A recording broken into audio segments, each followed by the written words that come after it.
It's just me and Paul. Just me and Paul tonight.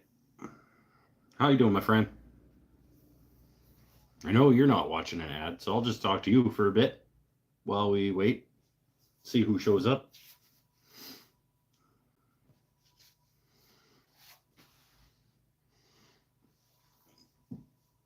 Doing great. Not a guy. How's that foot?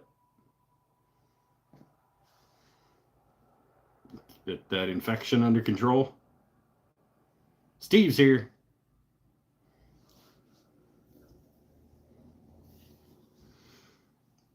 Oh.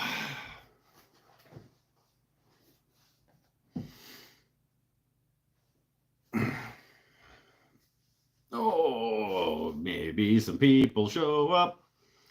Maybe nobody else shows up. That's not a good song. There's even bad rhythm. Still not totally healed. Not scabbed over, but getting there.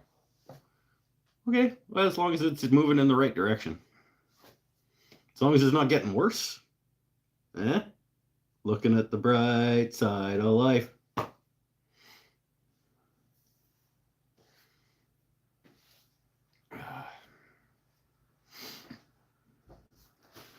Going to the shop to finish 2 guitars on Monday? Ooh. Did some more laser engraving last night. Gonna go do more today. Getting Christmas stuff ready. I had a guy. Can do a lot with just 10 watts. Sure. Oh no. I interrupted you from watching a bourbon moth video. Well, do you want me to make you feel more like you're still watching a bourbon moth video?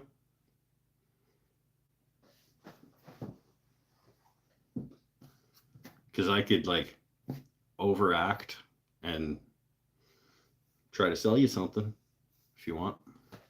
Oh, that was mean. I like that. That guy seems cool, but sometimes he's a little over the top, which I get. It's his shtick. It's fine.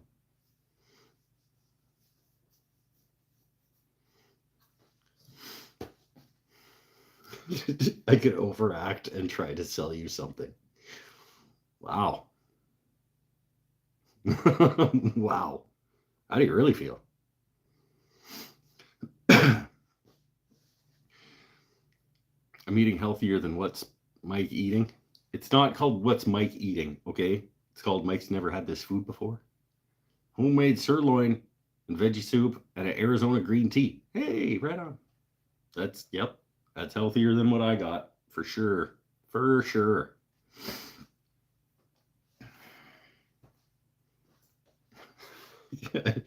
I'm still laughing at my own joke.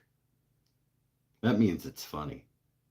If you're still laughing at your own joke, like a couple minutes later, means it was funny. Took a nap and just woke up 30 minutes ago. I felt like watching anything, I guess. It's everybody can like what they like. I have nothing against the guy. I could go either way with him. Sometimes when he comes up in my feed with something that sounds interesting, I'll watch it. He's not on my shit list. Let's put it that way.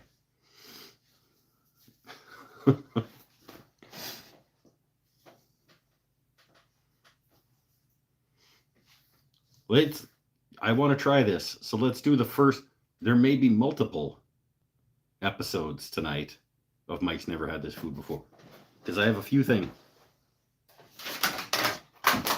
Let's start. Let's start by changing it to live chat. Only 4.5 minutes into the show. I remembered to do that this time. I'm getting better. Okay. It's time for everybody's favorite segment. Nobody likes this, but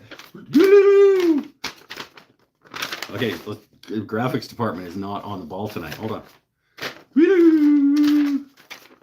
Mike's never had this food before. All right. So tonight's episode of Mike's Never Had This Food Before is our first beverage on the segment. This is called sparkling ice. It is the framboise noir. It's the black raspberry sparkling ice. Zero sugar. I don't know who makes it. Probably Pepsi. Boo, I probably screwed up again. Talking Rain Beverage Company in Preston, Washington. Okay, product of USA. Gluten-free. Let's see what the caffeine-free, gluten-free, sugar-free. Jeez, is there anything in this? It's got nothing in it.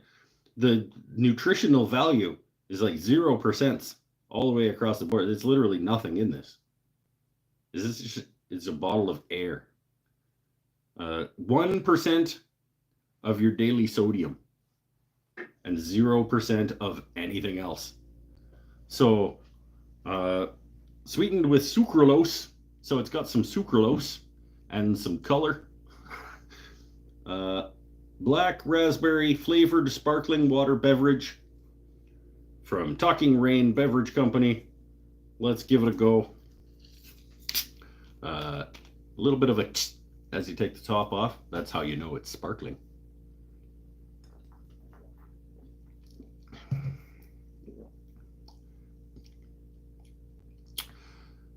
That is somewhat unpleasant.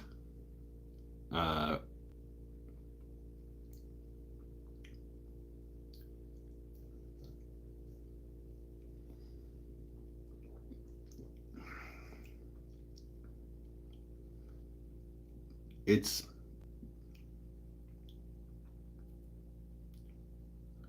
yeah, it's not great. It's not disgusting. It's like I'm gonna finish it probably because I'm thirsty. Eh, it's it's fine, I guess. If you like a flavored sparkling water, I think this is better than Bubla.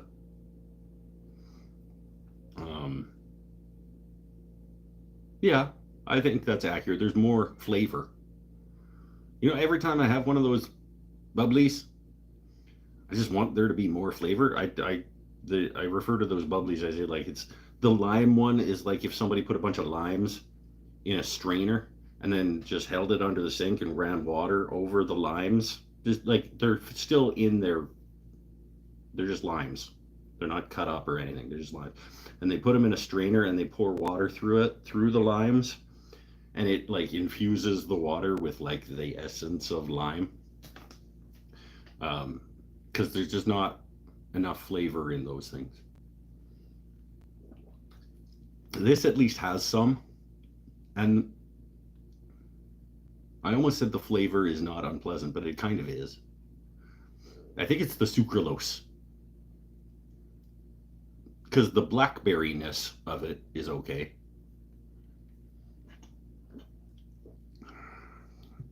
The sucralose of it is a little bit. I want there less of that.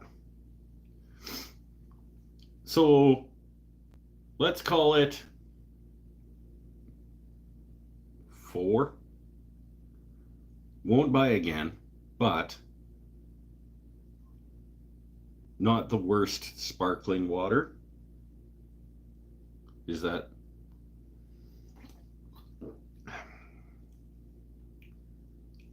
It's. Let's give it a 5. We'll put it right in the middle. We'll say 5. It's meh. I want there to be less sucralose because it tastes like chemical sweetener and some blackberry. But there we go. That's the first beverage episode of Doo-doo! Mike's never had this food before. Yeah.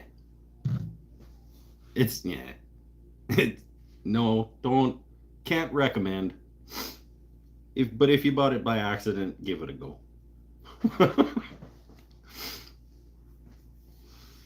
Hey, Sean McGill's here. Thunderstick Homestead's here. How are you, my friend? I have more episodes. This is, I think I called this show something like doing nothing and being okay with it.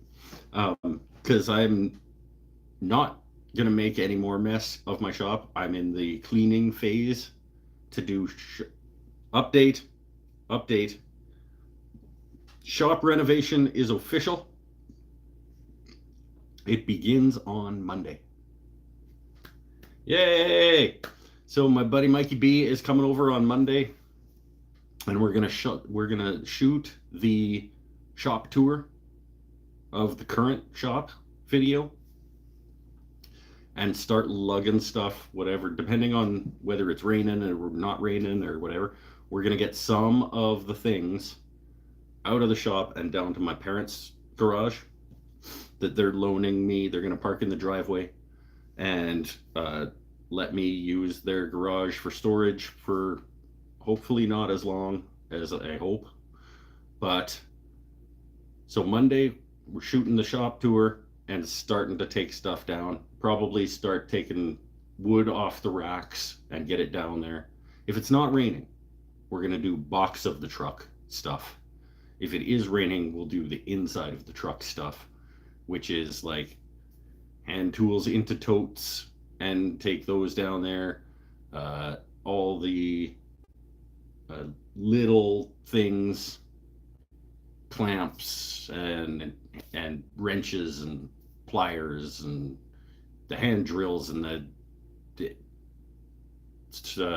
band, like the bandsaw that only does this, the jigsaw, routers, stuff like that.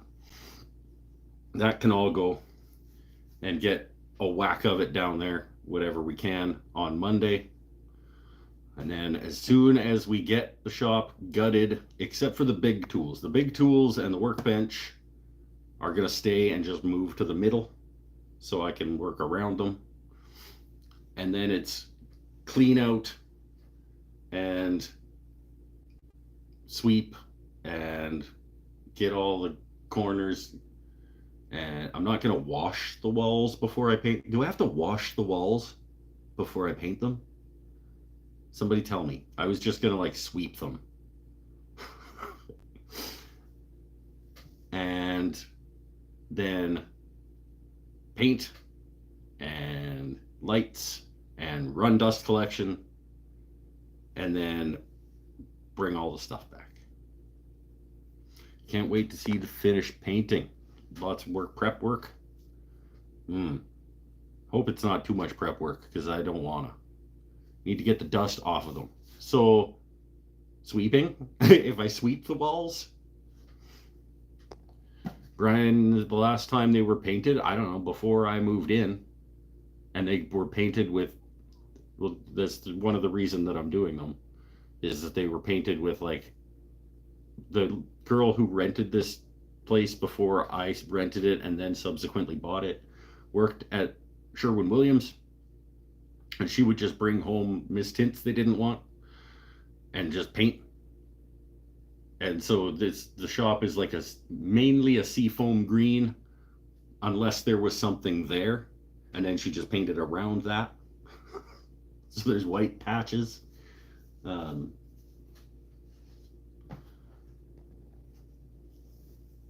Wipe it down. I don't want to do that. I just want to sweep it and then get the roller out and paint it. I'm gonna do all the corners with a big fat brush and just slather it on so that I can just roll it. I'm gonna half-ass the job. That Lajeunesse is here. Will there be a reveal event? Well, there's going to be a video. There's the shop tour, the current state of the shop tour, the current state of the shop tour video. And then there'll be a final this is what I did during the renovation video, and there will probably be one or two separate videos where it's like installing the lights of my shop, and painting my shop will probably get its own video. And then I'll do in 2025, early 2025, I'll do like another shop tour video of the new layout and everything. So I guess there's not going to be like a reveal event. I guess the 2025 shop tour will be the reveal, but there will be a couple of videos of the parts of it. Kind of like the color. Well, there's something wrong with you. I mean, it might be okay if it was well painted and it wasn't patchy. Like if she wouldn't have painted around whatever was leaning against the wall at the time, or I just you know what, I just want a fresh, new, clean, rejuvenated energy for the place.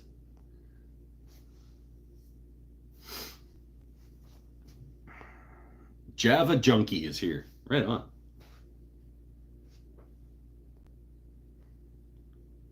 Painting Navy style. Once over the dust, twice over the rust.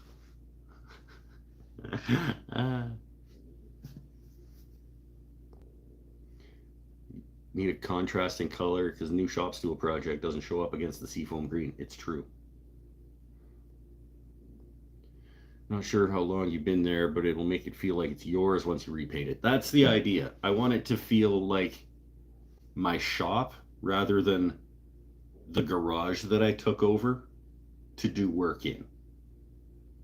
You know, but it's like partially it's a rejuvenized energy, and it's partially let's make it my shop. And then I'm going to run ducting for dust collection and put all the blast gates into the drops. And well, I'll do that before I move the tools back in. So I'll probably have a video on like the overall process of the shop reno, and then individual elements like the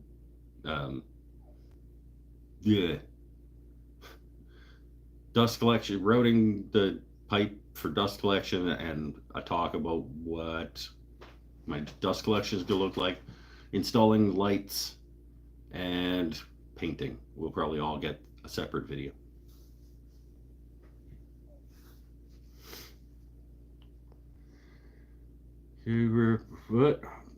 Working at a place that I love for 4 months, going to Georgia for a week. I'd cry if they hired me full time. Cry good way cry, or like no cry.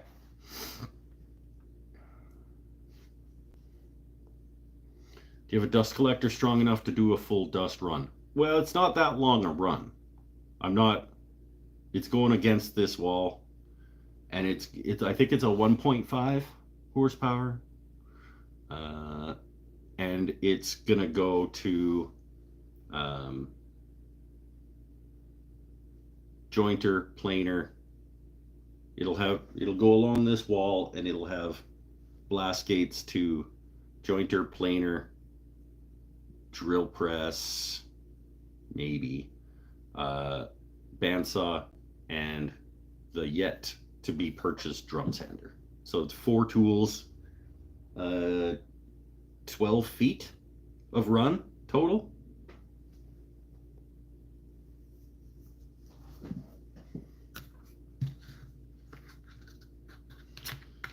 Like, say it's all white and sparkling but feels too sterile.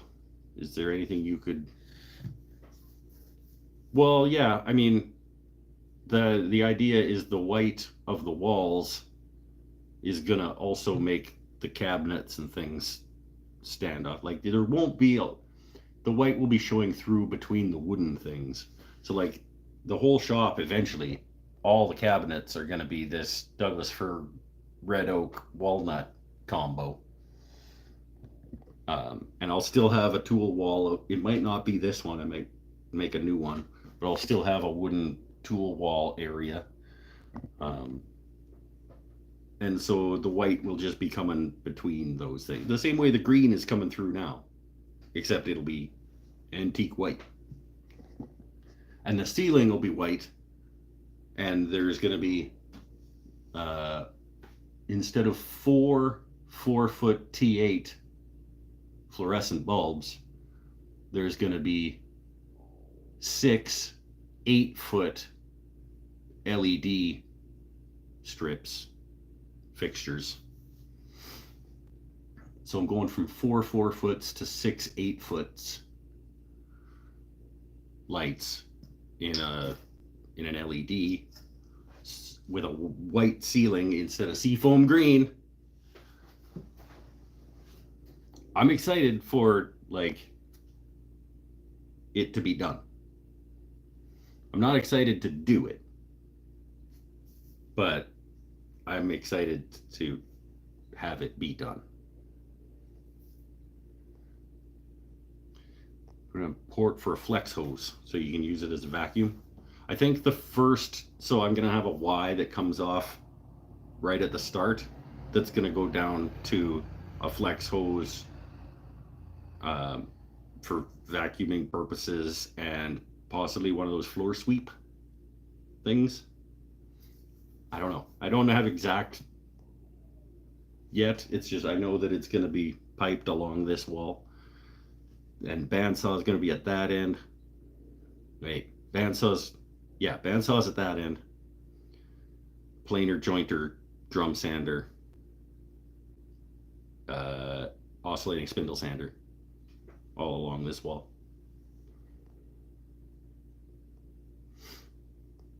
The existing paint looks like something from One Flew Over the Cuckoo's Nest. Yeah, like I said, my whole house is painted just like the random mist tints from Sherwin-Williams that the girl who rented here just brought home.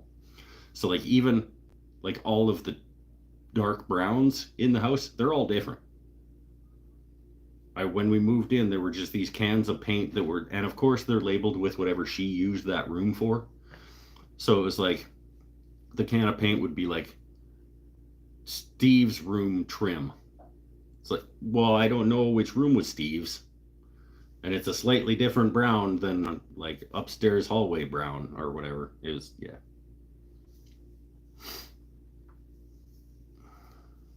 Is there any way you can house the main part of the dust collector outside of that shop? Well, if I did a bigger dust collector and wanted to pipe the whole place with a bigger unit, I could put a little bump out on the side of the garage and then punk a hole in the wall and run it that way, I suppose.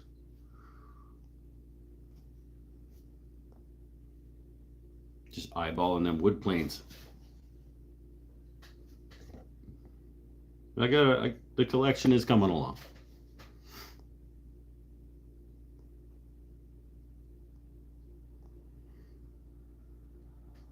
I'm all for hand plane till to condense them. Yeah, but then they don't look as cool. 2026 sounds exciting. Hey, oh.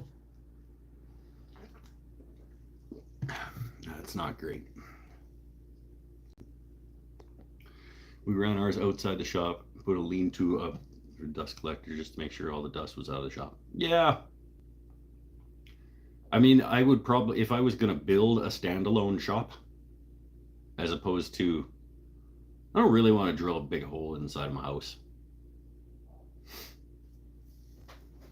If I was building a standalone shop, it's possible that I would have the dust collector be outside the shop in its own little sort of building attached to the shop or something.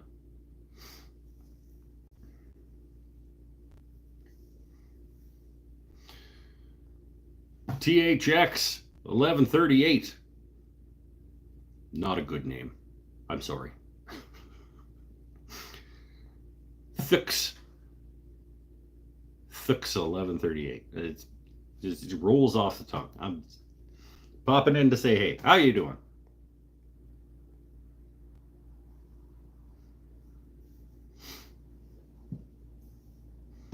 Don't run dust collector outside. It'll expel the temperature in your shop, make it hot in the summer and cold in the winter. Well, yeah, but I mean, I don't have. That's the other thing too. Is I'm not. I don't have heating and cooling. I have a little oil heater if it gets really bad, but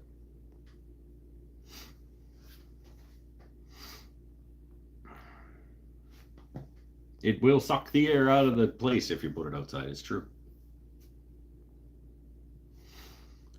Been making plans to build a 12 by 12 cabin that I'll never build. That a guy? It's Lucas's first movie. That's right. Still doesn't make it a doesn't make it's like I can't call you Thix. I mean, I guess I can call you Thix. If you give me an actual name, like what if it's Dave, I could maybe remember. If it's George, it'll be even easier. Planes, routers, and clamps can never have enough. It's true. It's true. All of those things. Oh, I'm well behind. You guys are talking lots. Put in a mini split. I know.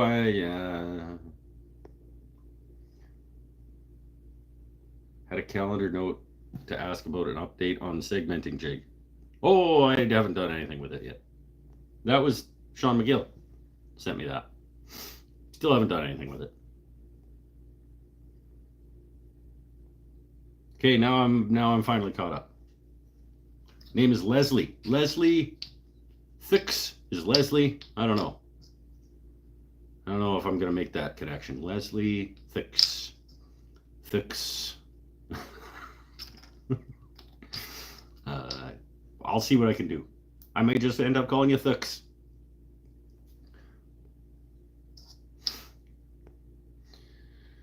Lane Copeland, hey man, hope you're having a chill night, taking it easy. I am. I'm having a delicious sparkling ice black raspberry. I'm having a bottle of sucralose. If you don't mind us asking, what kind of dust collector do you have? I don't mind anybody asking anybody anything. It's a Rock. The ROK El Cheapo brand. It's in the corner. 1.5 horsepower, I think. So got the stupid bag on the top with the clip thing. And I also have a Delta 1 horsepower little floor mobile unit thing that's probably going to be dedicated to my table saw. In after the reno. Fix is fine with you. Okay, good. That'll be easy. I don't woodwork, however, stumbled on your recovery video a week or so ago. That's a lot of people have seen that. Yeah, 500,000 damn people saw that video and still going. It's good. It's resonating with people. It was helpful for me to make. Tomorrow is 3 months since my last alcoholic beverage. Probably gonna do a 3-month sober video talkie. I did 1 month and 2 months, so I might as well do 3 months. Tell people how it's going and what I am feeling like.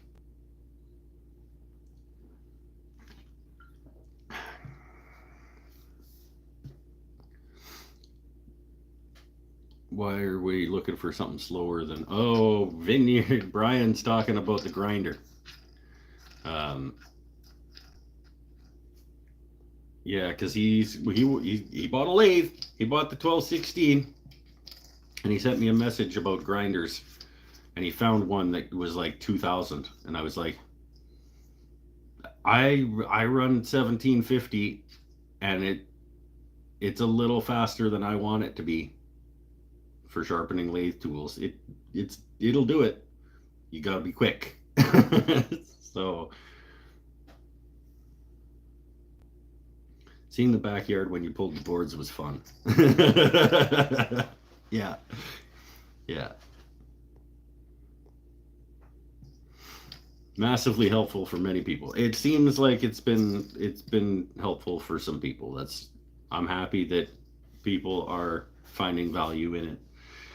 Um, and every time I'm having a weak moment, I can just run over there and just scroll through all of the wonderful, wonderful comments and support from people.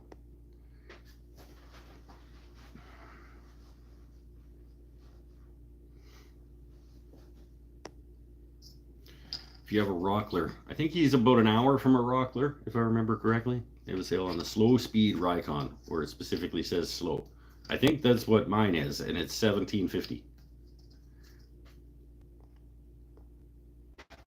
And I think it was around 180 Canadian dollars at the time that I bought it. But then I added like $100 Wolverine jig to it, and I added $180 DMT diamond stone thing to it. Um, it's not DMT. It's DMT makes the plates. CBN makes the wheels.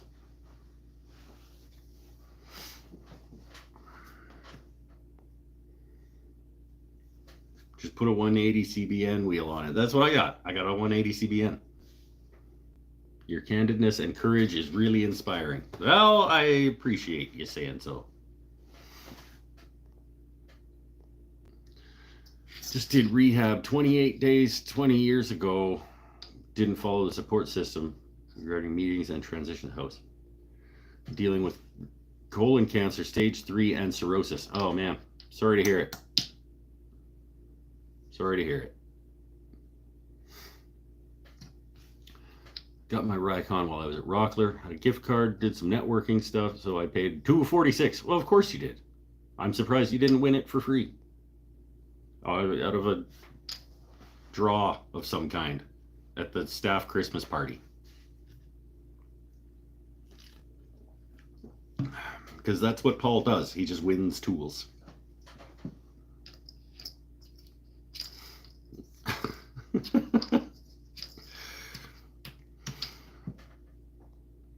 It's getting expensive. I think I warned you. I think I said the lathe is just the start of it in terms of the expense. You want to get a decent chuck. You can go relatively inexpensive on the tools, the cutting tools with carbide set of 3 will go you the rest of your life if you want it to for $150 probably. Then you don't need the grinder to sharpen. You just replace the little tips. You don't need a grinder if you go with carbide. You're not getting the full turning experience if you just live in the carbide world, but you can absolutely live there.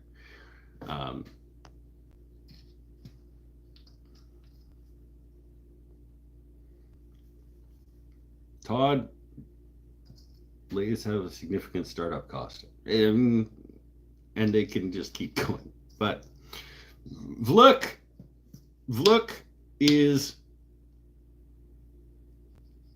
in Pittsburgh, and his name is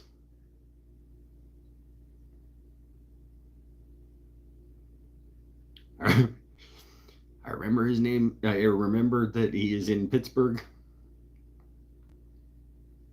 Vinny?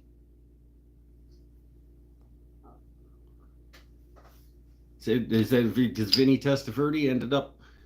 What if Vinny Testaverde ended up playing for the Steelers? I remember Vlick because Vlick is the sound that a penguin makes. I don't know why that helped me. Starting new shop build. I'm a little bit behind again, guys. Sorry. You guys are talking good tonight. Starting a new shop build. We'll put the dust collector and piping under the slab. Ooh, Mr. Fancy Pants building it into the floor with radiant heat. Whoa, deadly. That sounds awesome. If I was a smarter and wealthier, man. Wealthier would be the main part. I would put in a new subfloor in here, and I would lift the floor up that far, and I would pipe underneath it, and I would have wooden floors, and I would pipe the dust collection underneath it. Absolutely. And all the power, I would have a power outlet in the middle of the floor, so I didn't have to worry about cord. Yeah.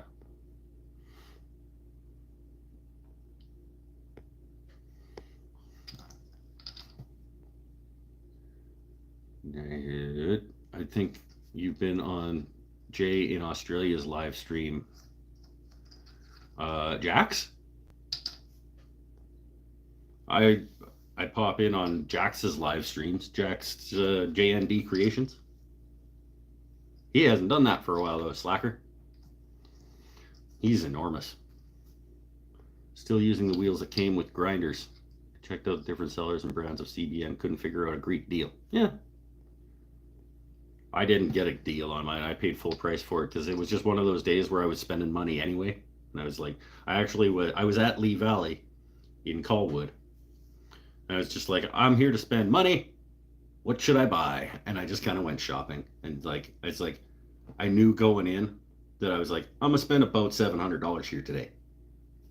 So let's go spend I went on a little $700-ish shopping spree at Lee Valley.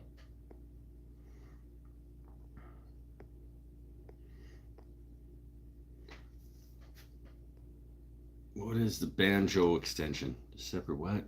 Hold on. God, you guys.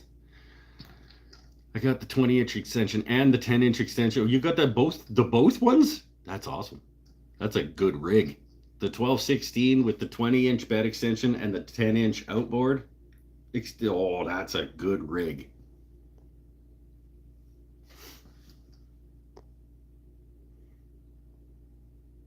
Steelers now good. I know that's just how I remember his name. Vluk, I think, is Vinny, and the way that I remember that is that I know Vluk is from Pittsburgh. And the way that I know Vluk is from Pittsburgh is because when he first showed up, I was like, Vluk? From Pittsburgh, maybe that's the sound a penguin makes, and then I'll remember that he's from Pittsburgh. And then the way that I remember his name is Vinny is that what would have happened if Vinny Testaverde would have gotten traded to the Steelers? Try to keep up, like these are.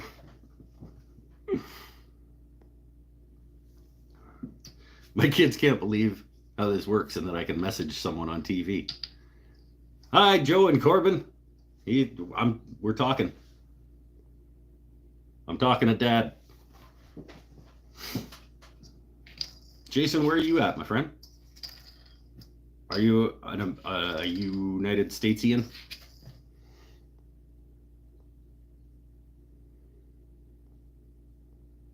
Okay, I think I'm caught up. Yep. Ohio, another Ohioan, Ohioite. Right, that's like a half a dozen of you guys, probably. If Bailey shows up, and then there's going to be another guy from. I get a number of Ohioans. I love that you guys don't have a good way to say that. Ohioite. Ohioite. Oh, there's no way to say it that sounds right.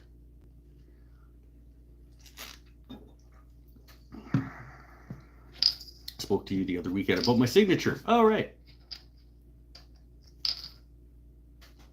Were you going to message me or to send me an email with your address, and I was going to send you something or sell you something and put a signature in with it? I don't know. A lot of things work well up here, but sometimes I feel like you were supposed to email me. Usually that's how I tell people to just remind me by email, because then it's permanent somewhere. And then I can remember things better. Never emailed, didn't want to bother you. That's what email accounts are for. It's so that it's not a bother for me unless I go get it. Like, it can sit there until it's not going to bother me to go do it.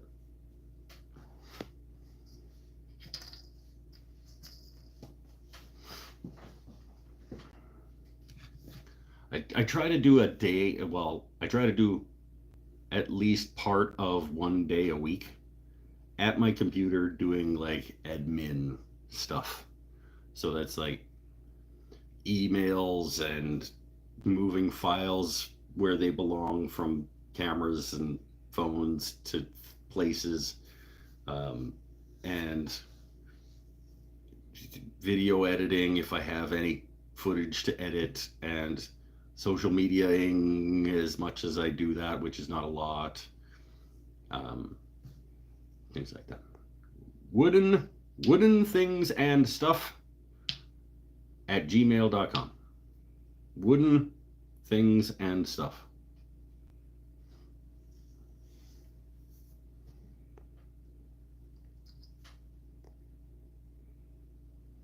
James, wow, Kurzipinski,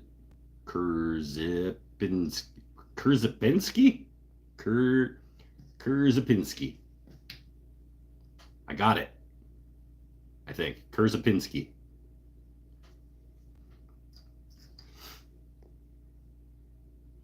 Any Michiganders here in the chat? See, that's another one. That's just dumb.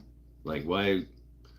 There's Michiganite would have been fine. Michigander.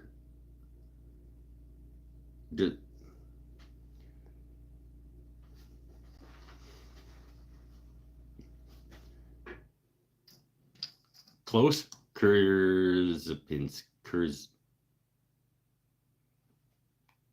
James. Nadia, I have not tried the food yet. I did my first episode of Mike's Never Had This Food Before with the sparkling ice black raspberry sucralose beverage. I'm going to do more episodes tonight of the Mike's Never Had This Food Before. I don't want any more of this. I said I was going to finish it, but I'm not.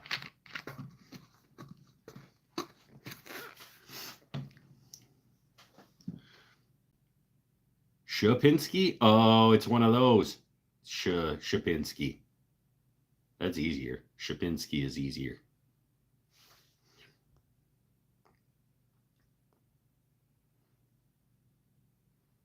Did you try the food? Yeah, okay. So, episode 2.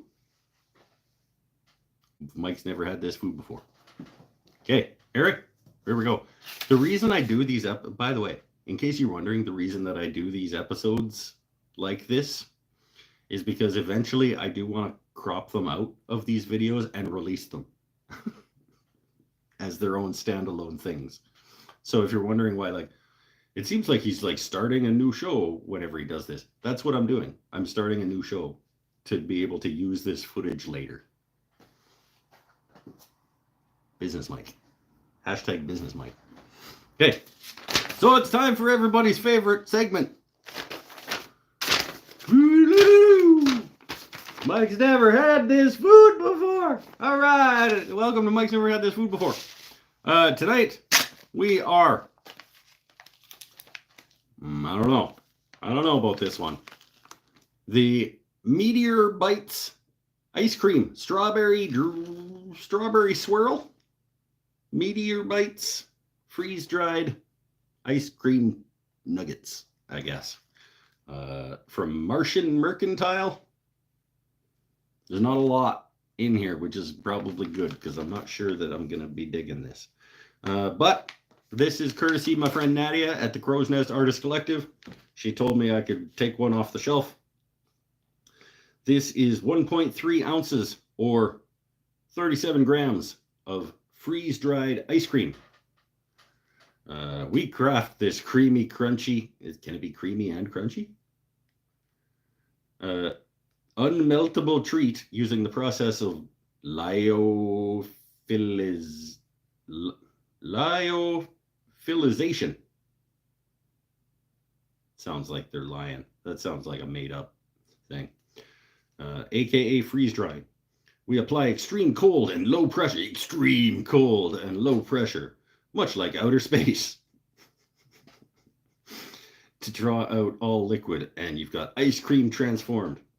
Perfect treat for dancing with astronauts, listening to cozy music. No, listening to music in a cozy space pod, making snow angels on Pluto.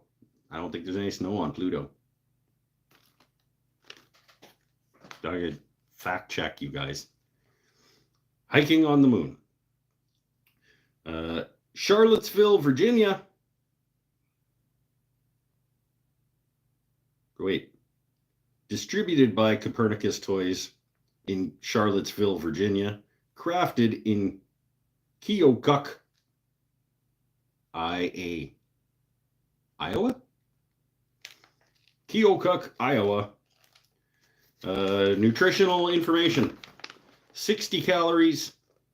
Absolutely atrocious for you. 35% of your daily saturated fat intake in these little nuggets.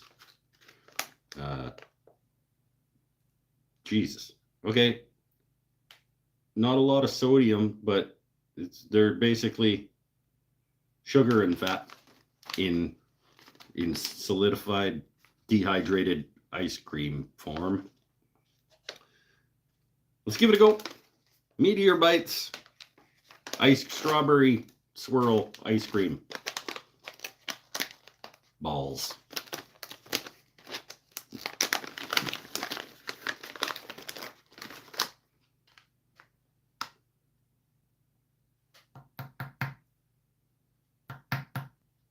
It's hard. Certainly.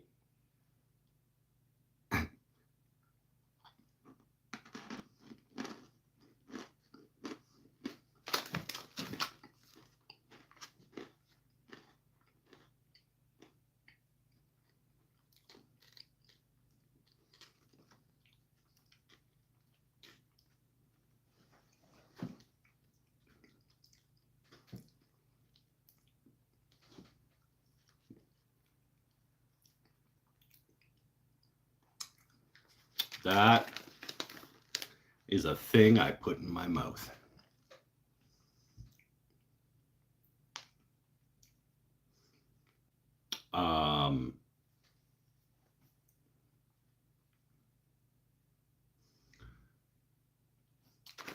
I get the novelty. It's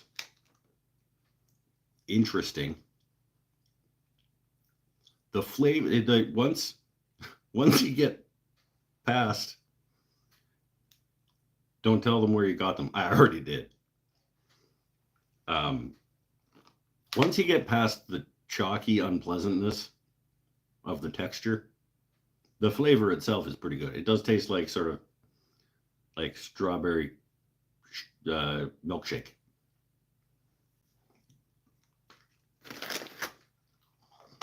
Oh. No, the first.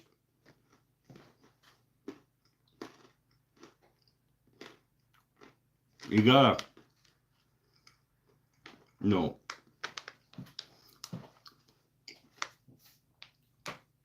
You know what would be great? Is if these little balls were hydrated and cold and in a bowl, and you ate them with a spoon.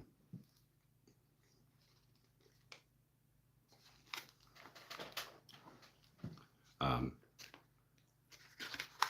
gonna just have two. This, the Meteor Bites strawberry swirl ice cream.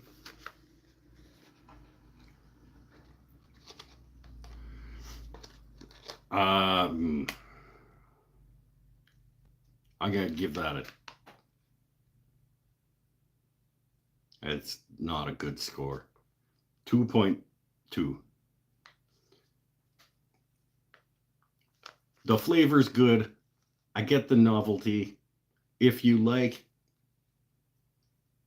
eating really tasty chalk, this is for you.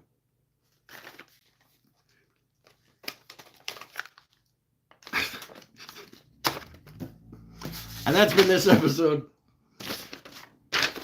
of Mike's Never Had This Food Before.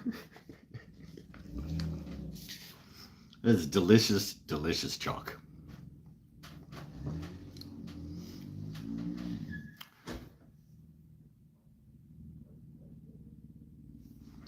All right. So, hey, just got here. How's sobriety going? Good. 3 months tomorrow. 3 months tomorrow since my last alcoholic beverage. It's okay. It's getting a little better, I think, in terms of it feels like I am tempted less often to stop and get that case of beer that I really want. I think about being drunk and how great it was less frequently than I was thinking about it. The pull is certainly still there. Like there are still times where I really, really, really, really, really want to go get a case of beer and just murder it and be drunk. And I wish that feeling didn't happen. But so far I have not succumbed to that pull.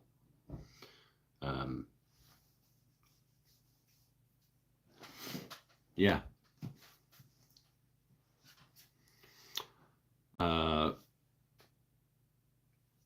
How are the lives going to run while your shop is in limbo? Hopefully the same as they are now, because hopefully it's not going to take that long. If we get a bunch of stuff out of here and down to my parents' place on Monday, then, I mean, I can chip away at the rest of it over the next week or so. We can do next Saturday's show in the basically empty shop. And then my next rounds of days off next week, I can do the painting and lights and things like that. So it could just be a 2-week kind of thing. And maybe only one show in the empty shop. We'll see. I think that's best case scenario is that it's a 2-week ordeal. Best case scenario. Worst case scenario, it's just piss and rain constantly for the next 2 weeks, and it's slowly getting things out of here. And then I just get sick of it and I move whatever's left to the middle and I do it. And yeah, it's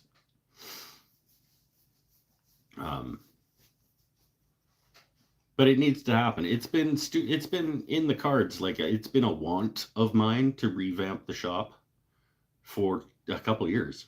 I've been wanting to get the shop into a place where it feels like I want to be. You know, like there are a lot of times when I'm out here working because I feel like I should, or because I have to, because I'm getting paid by somebody to make something, or I need to make stuff to sell at the market, or I need to make stuff for the shop, or but it's been a long time since I've really felt like I want to go out in the shop and make something just because I want to be in the shop making something.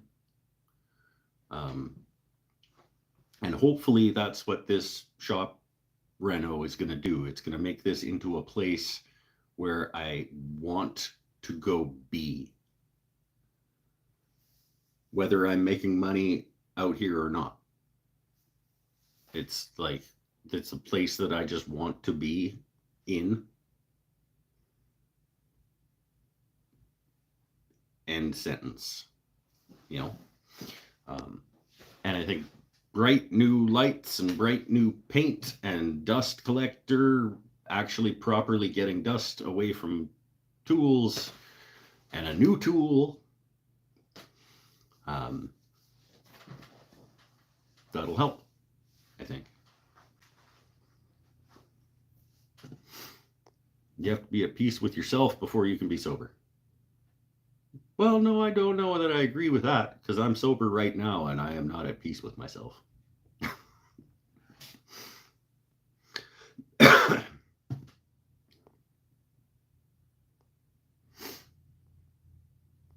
Thank you. I appreciate all of the proud of you type comments. I am proud of me also. I just wish.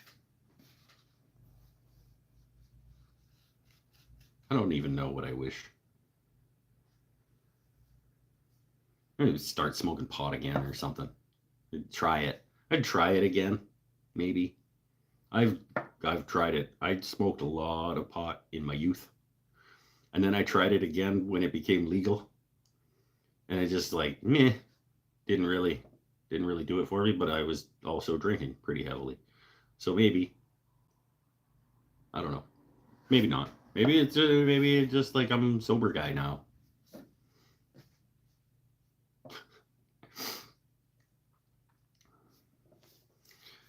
I had drinking dreams for a solid 7 months. Oh, thanks for that. That's what I need to. 7 months?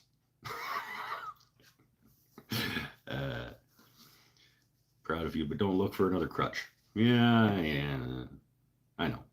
As long as every day that I don't stop at the liquor store, it's another win.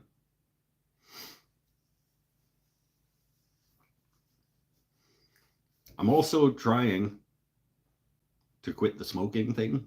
Well, yeah, I am. I'm trying to replace as many of my cigarettes as I can with my vapey vape because it tastes better.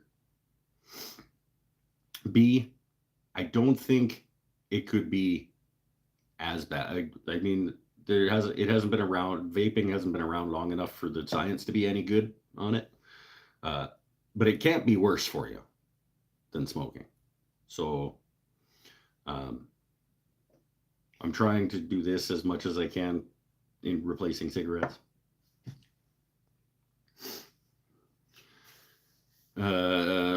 Lots of people are sober guys. We're not all basket cases. Yeah, I know.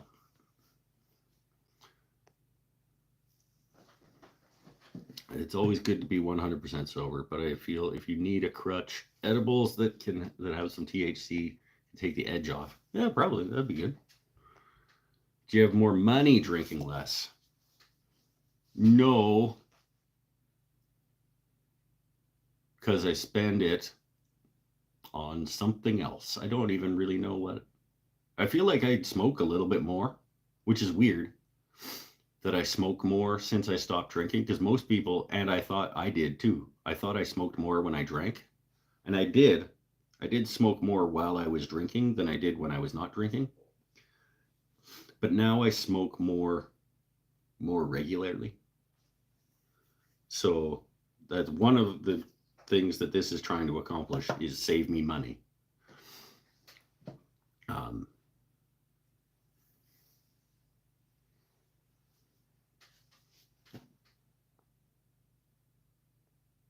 Nicotine lozenges. So it's a good idea. Lozenges and gum, nicotine gum. This thing's got a lot of nicotine in it. I buy the 20 milligram nicotine, these guys. It's got a lot. I'm still going to do it over here because I don't like YouTube judging me. Like YouTube, the computer.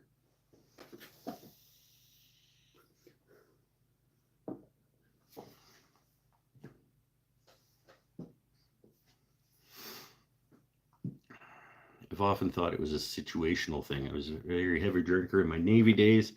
Now I'll go months without a drink. If I've had a really tough week, I may pick up a 6. Yeah, it's different. Everybody's different in their relationship with all substances. I've gone through my share of situations with substances.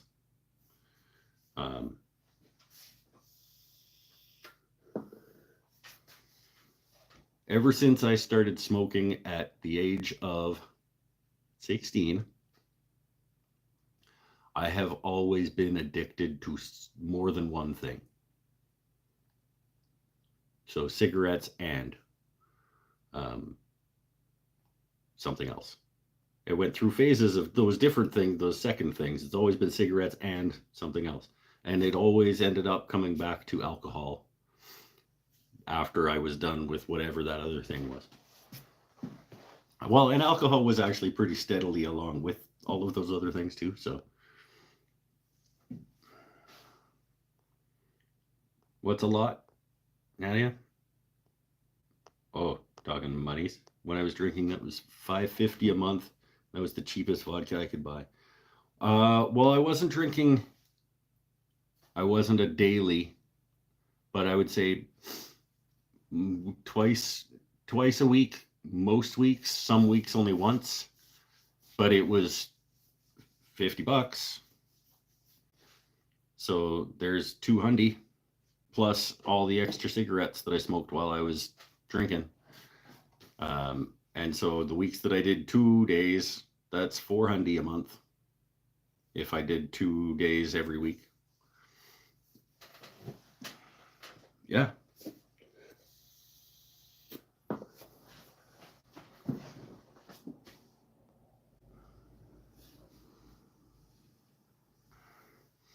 I used to vape 10 years ago, but technical difficulties and always running out of juice. Decided to buy nicotine lozenges in bulk, like 500 at a time. You can buy bulk nicotine lozenges.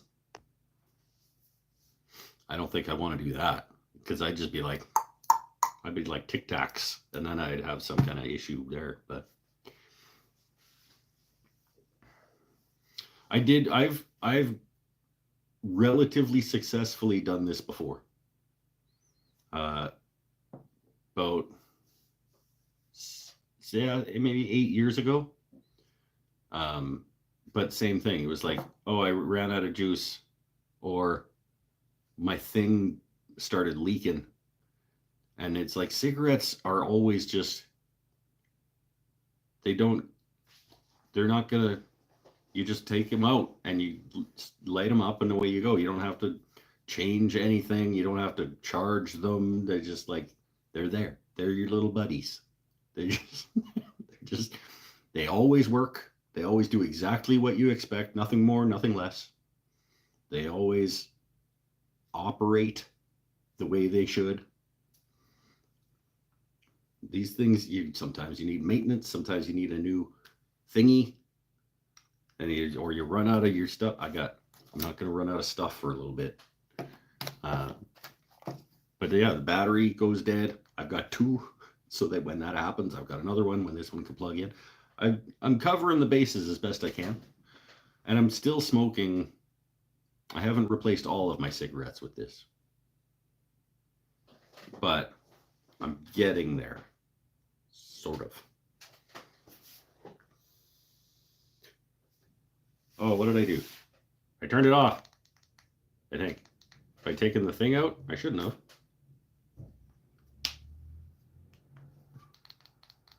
Oh, I may have screwed up my thing.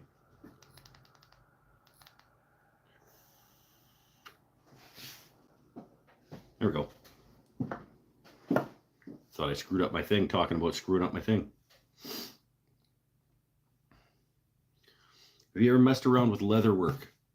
Not recently. Like summer camp when I was a kid, we made little pouches, like little leather sheaths.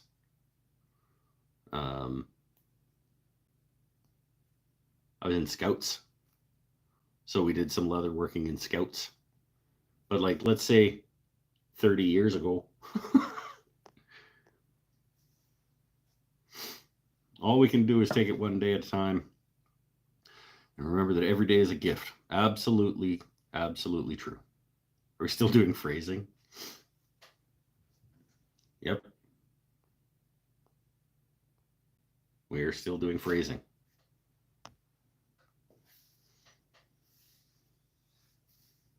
We can do phrasing. We can do that's what she said. We depending on what show you want to reference. Oh, because yeah, okay. I didn't make the connection.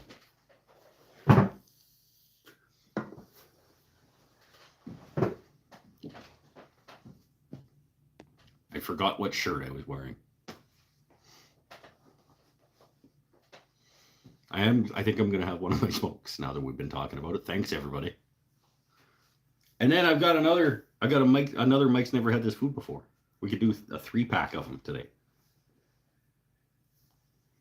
It's a big one. It's another chip based. I've made like 3 archer jokes tonight, and this is the first one he actually caught. I think it's the first one I saw.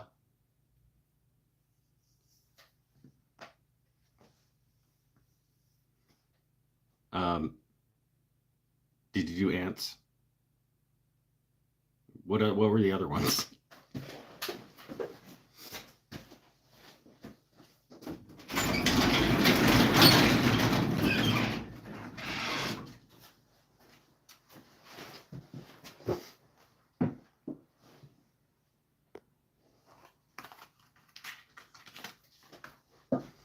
You did ants? Oh, okay. I'm trying to think what the other one might have been.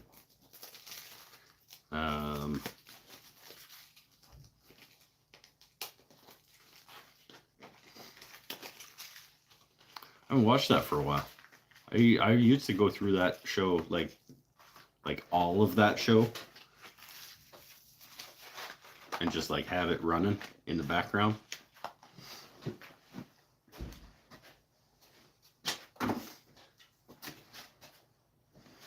These days I'm doing that with House. You guys like House? MD? That's the show that I just kind of like leave on as background noise.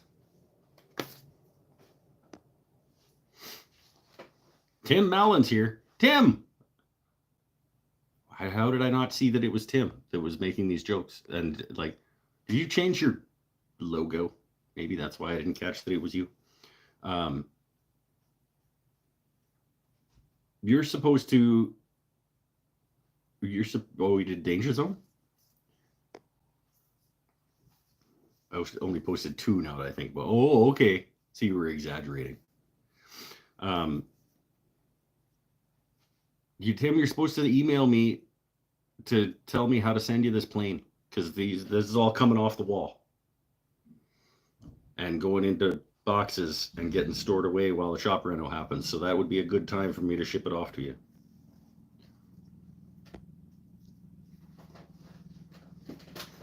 Did you open the garage door for vaping? No, I'm gonna have one of my dirty smokes.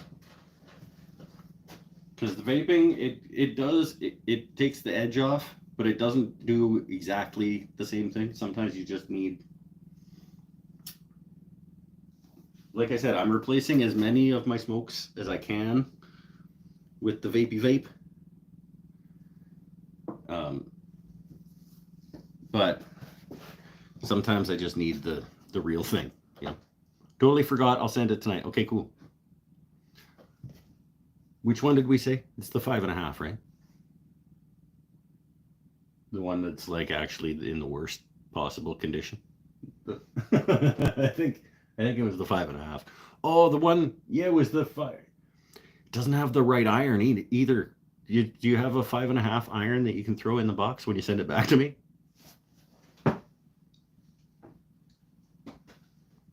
Because I'm pretty sure that's a 5 that's in there.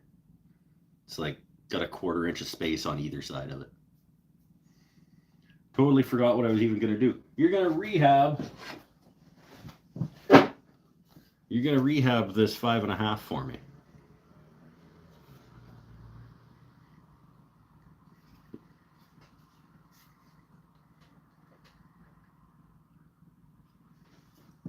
You said.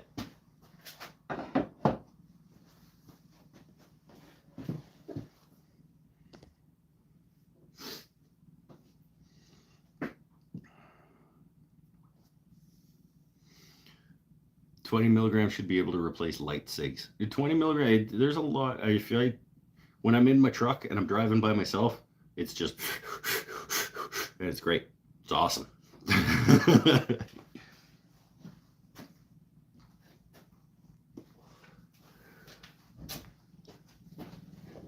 And if I'm laying in bed, I don't want to go outside. Or if I'm sitting at my computer doing editing, I don't feel like getting up and going outside and just puff on that guy. It's saving me some cigarettes. It's saving me some of my cigarettes. Maybe not quite half yet, but some. And this thing cost me $40. A bottle of juice is like 20, but it was like $70 with tax for the one of these and a thing of juice. And a thing of juice, I've got 3 of them now, but I haven't gone through one of them yet in the last month. Well, maybe between all 3 of them, I've probably gone through one worth. So $20 over the last like month, 3 weeks maybe of this. Bill Travis, how are you doing, my friend? Been sober 4 months. I am 3 months tomorrow.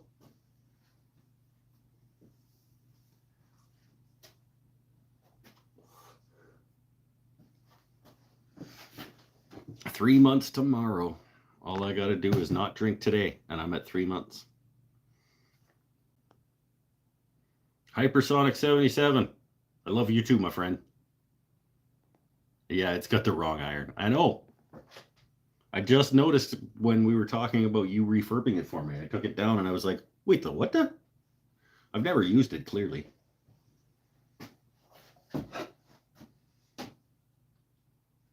You probably got a guy.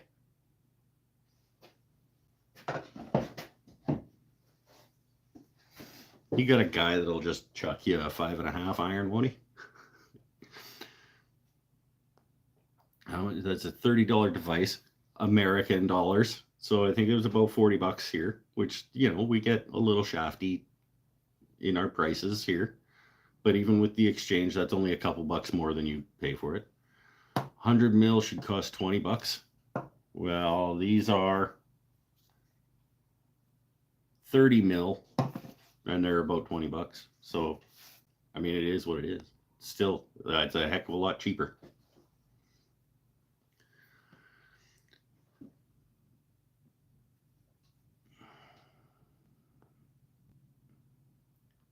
Three is a big one, then 6, then 12.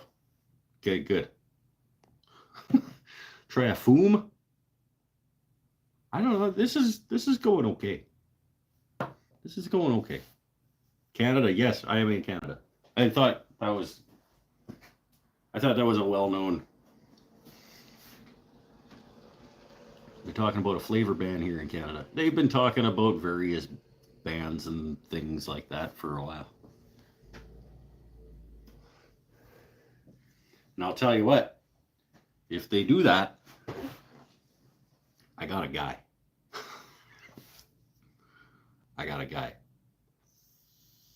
Now I'm doing both at the same time. I don't need to do that. Finish your smoke. You guys have a flavor ban in New York? Brandon Tucker. I'm good, my friend. I'm doing okay.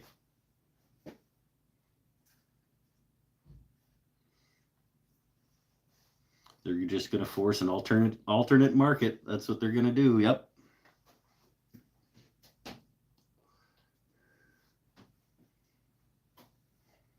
I don't know why they wouldn't just, take our money.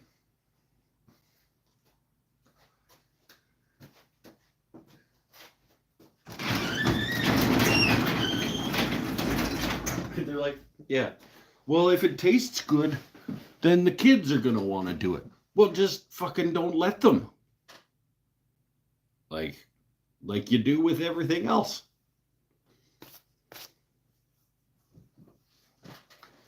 I bet the kids think that like some of the boozes taste pretty good too, but we just don't let them.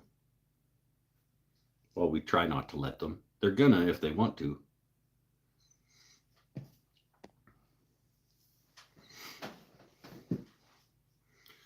The baddie 123. Hi.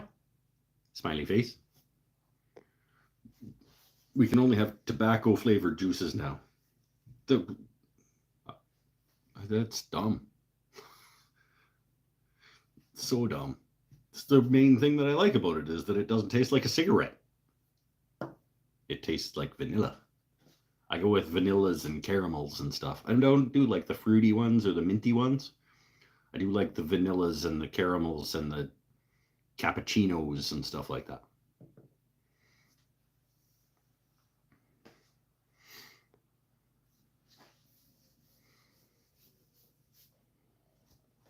Like flavored vodka. Yeah, right? No, don't make it taste good because then the kids will want to do it. Well, where are the damn parents? You know? Adults are supposed to be in charge. For now.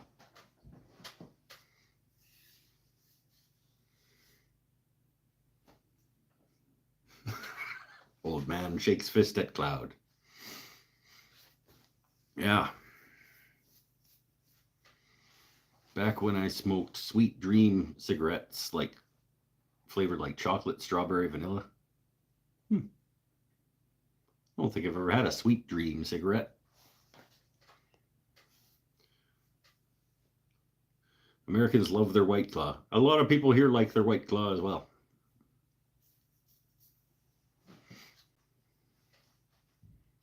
Maybe that's what I'll do. I'll switch to...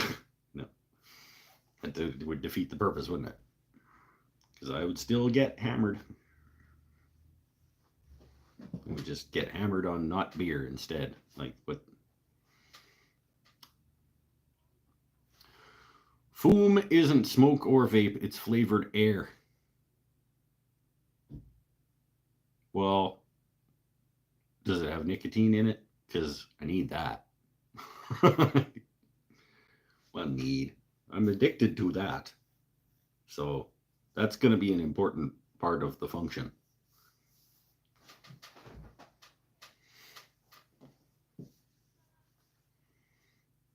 I don't know though. Like my buddy Mikey B.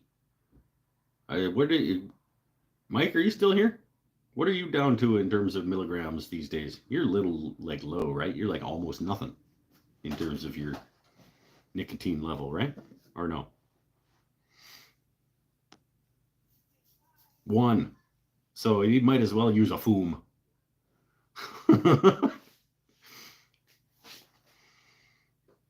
With vape, it's nice because you can slowly go down, right? See, I'm at 20, which is the maximum they're allowed to legally put in it. And it's almost enough. But theoretically, if I went to exclusively this instead of smoking, I could probably taper down. I don't know.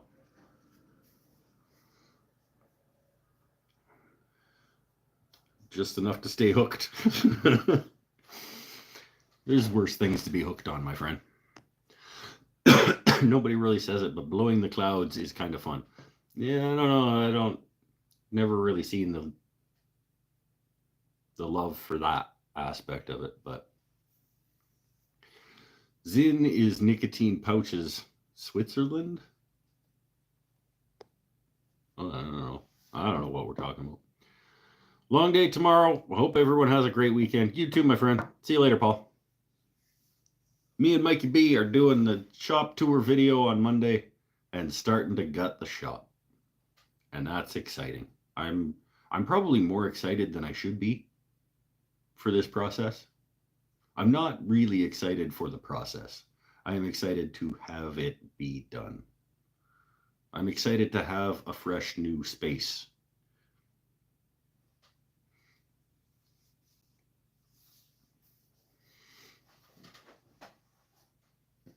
I'm not excited to do the work. I'm also out. All right. Later, James. Thanks for coming, my friend. Same time every Saturday. Unless I don't. Very infrequently, I don't, though. If it wasn't a 3-hour drive, I'd come help you with the shop reno. I believe you. I believe you. I think Sean would come help with the shop reno if it was an hour and a half. I think if you were in Nanaimo, I think you'd come up to help. So you just don't want to do the Malahat. How big is my shop? My shop is approximately 12 by 20-ish. It's a one-car garage. Maybe not even quite 12. I don't know. I haven't actually measured it. It's part of what's going to happen during the shop rental. I'm going to measure things. I have to measure things because my buddy Chris Pinnell is going to do me up like a 3D model of the shop so that when I do my shop tours and my talkies about the reno and stuff, I can put up that model and like circle areas that I'm talking about. So I got to get all those measurements for him to make that sketch up. Just don't want to drive at night this time of year more than I have to. Yeah, because it's dark and wet and slippery and there are some areas. The Malahat is not a great drive in the driving rain at night. You're right. It's not a fun thing to do. It's okay, but it's not something you do if you don't have to. My first Pacific Northwest rain season. It's true. You're not used to.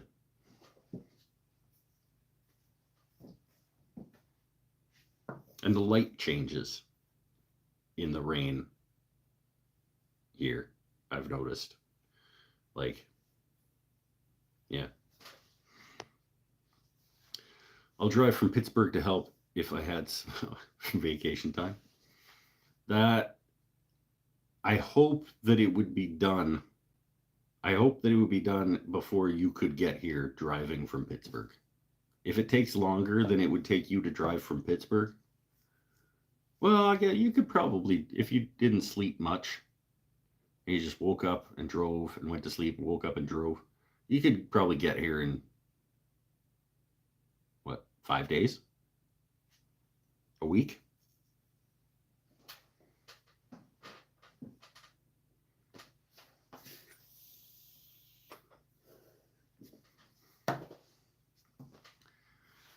I need a beverage that isn't that.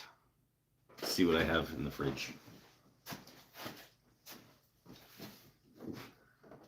I have, well, all right. This is gonna look kind of stupid, but I got this much of a 2-liter of Coca-Cola Classic. Just drink it straight out of it.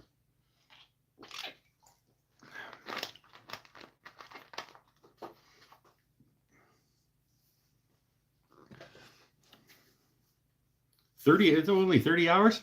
Oh, come on. Book a couple of days off, Vinny.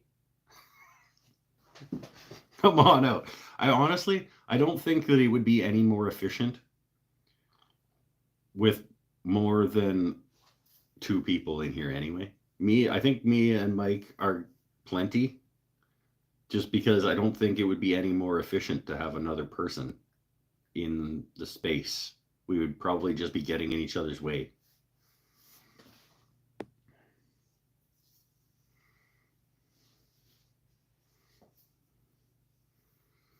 My friend just stopped vaping. He said it was harder than quitting smoking because he was grabbing the vape every 2 minutes inside and everywhere. Yep, I can see that. When I'm driving in my truck, it's like it's in my hand on the steering wheel, and I'm just like,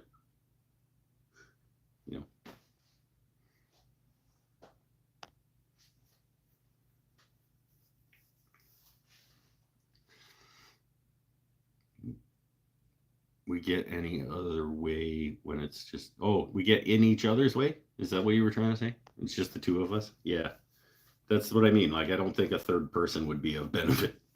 At least with the 2 of us, though, like, I can be on the ladder and like handing you boards to throw in the back of the truck kind of a thing. Like, that's increased efficiency. But 3 people? Or like you could be taking the tools off that pegboard to go in a tote, and I could be taking the tools off this pegboard to go in a tote.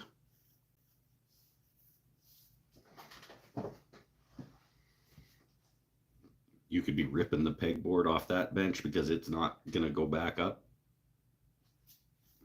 while I'm ripping the pegboard off this bench. Because there's not going to be any pegboard in the new shop.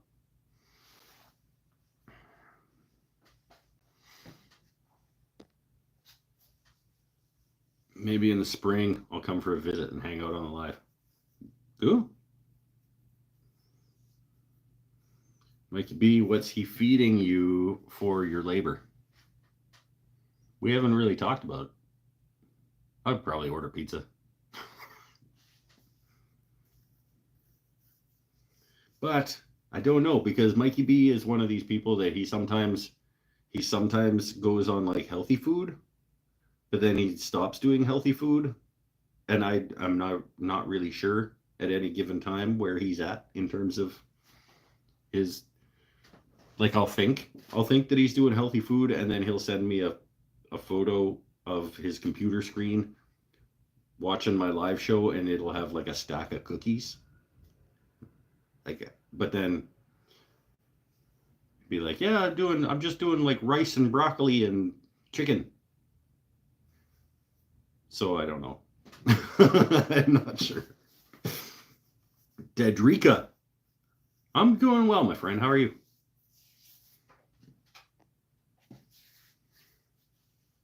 Whatever the bacteria desires is what's going in. Okay. We'll get some Dominoes on Monday.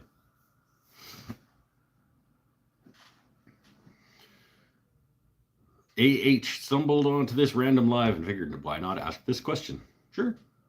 What's your opinion on Menards cabinets? I've never been in a Menards. But that, my understanding, I think Menards is kind of like a Home Depot, Lowe's type place. Do you prefer building cabinets from scratch compared to store-bought? Yes, I prefer, when I want to make nice cabinets, I prefer to make them. But eventually I will replace everything I haven't made with something I have made. But there's no judgment here. If you want to buy some lower, like a lower cabinet set that's supposed to be in a kitchen to go into your shop because it's quick and painless and you're ready to go, you do that. I think if I was going to make plywood cabinets, the kind that you would buy at a Menards or a Home Depot or whatever, if I was just going to build something similar, I would probably just buy them. But if I'm going to, I probably wouldn't buy them from there. I'd probably buy them at the Habitat for Humanity Restore or something, because they'd just be like shop cabinets, whatever. Or so I'd find somebody that's gutting their kitchen, and I'd take all of their lowers for a couple $100 or whatever it ended up being. I don't think I would buy new pre-made Home Depot style cabinets for a shop. For a kitchen, I'm absolutely, if the kitchen ever gets redone, which it will someday, I'm not making the cabinets for up there. I'm buying the cabinets for up there. I just don't like making that type of cabinet enough. I like making this type of cabinet. This type of cabinet I love to make. I'm making one right now. Plywood style boxes to put a countertop on. That's just not what I'm into.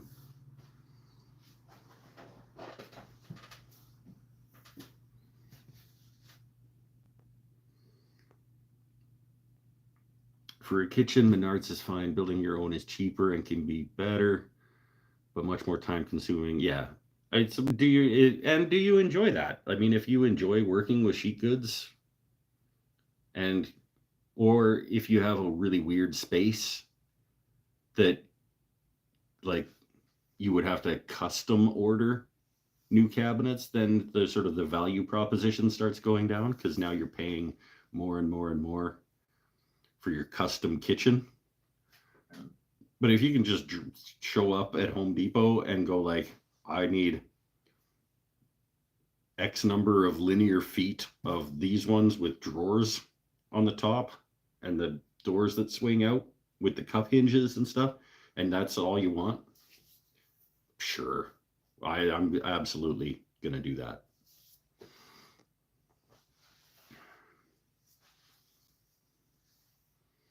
For the shop, make your own if you want to. I'm not ever gonna tell somebody how to use their time and or money. I'm gonna build the cabinets for out here because I want another workbench along this wall, I think, is what I'm probably going to end up doing. That whole rig over there is it's probably after the reno, it's probably coming back in, but it is going to get replaced with either individual station cabinets that I'm going to make for each tool, or a big run of probably a plywood carcass type thing. But they won't be kitchen cabinet style. They'll be workshop style.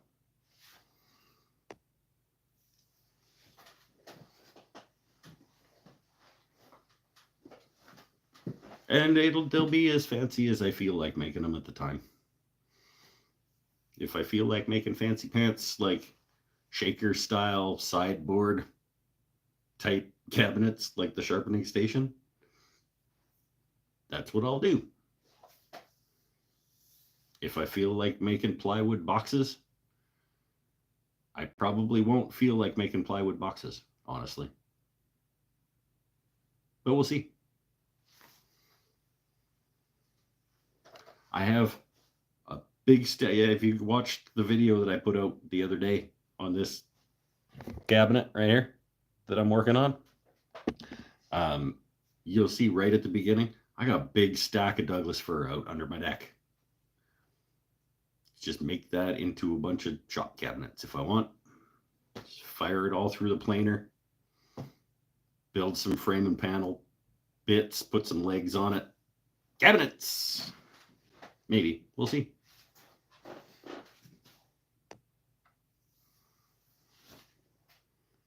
All right, I have one more Mike's Never Had This Food Before episode for tonight. We're going to do 3. I have to get my dip for this one, because this is a chip that is going to require dip. It's maybe not require dip, but it'll be better with dip. Hold on.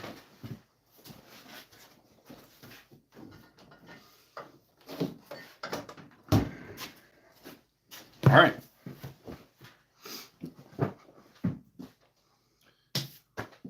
Okay, everybody. I should change my shirt. Hold on. Can't have 3 episodes in a row. I'm not going to change my shirt, but I'm going to take my sweater off so I look different when I cut these out and make them into episodes. It's the movie magic. Okay, so everybody, welcome. Mike's never had this food before. All right, welcome to another episode of Mike's Never Had This Food Before. Today we have another chip-based. It's not a chip-based product. It's a chip product. We're gonna go the enormous Kirkland. I hope that they're not crap, because this is an enormous bag of pink salt potato chips, Ripple Kettle Kirkland brand. I can't even get the whole thing in the frame. What is it? Giant bag of chips. Kettle crinkle cut pink salt. They're going to be good enough to dip in a dip. You dip into a dip. That's weird that that's both the substance and the action. Okay, so let's try the pink salt potato chip crinkle cut giant bag. 907 grams this bad boy is. I'm going to try them dipless so that I can establish whether or not it's a good chip. And then, depending on how good the chip is, I'm going to determine how much dip it gets. Because if your chip sucks, you need more dip. All right, let's go crinkle cut kettle Kirkland. Seriously, Kirkland? Holy! Okay, so Kirkland does not want you to eat their chips. Does it have a tear strip? Oh, it's got a little...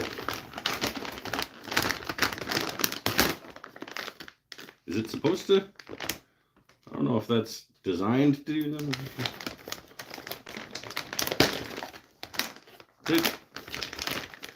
You gotta have scissors or a knife or something to get into the Kirkland chips properly? What the shit, Kirkland? Okay, so I'll try not to let the hassle of getting into them affect the score.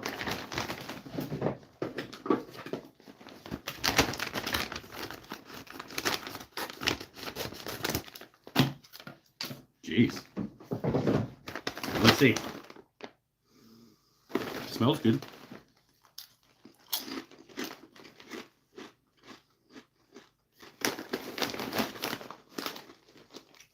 Here we go. Kirkland Signature is proud to partner with Kettle Brand to bring you these exceptional potato chips. We share the same philosophy. Great taste, superior ingredients, and no shortcuts. Do you though? A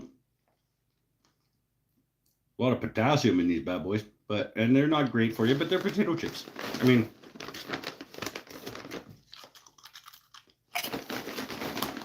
that's a good crunch for a good flavor and a good amount of salty.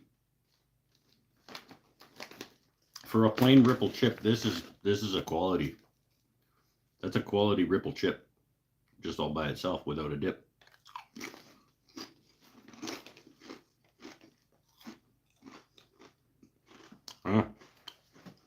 This might be my new go-to, like, chip and dip chip. It's a good crisp crunch, good thick knife.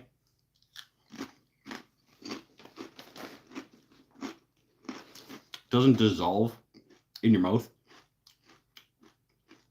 like some subpar chips.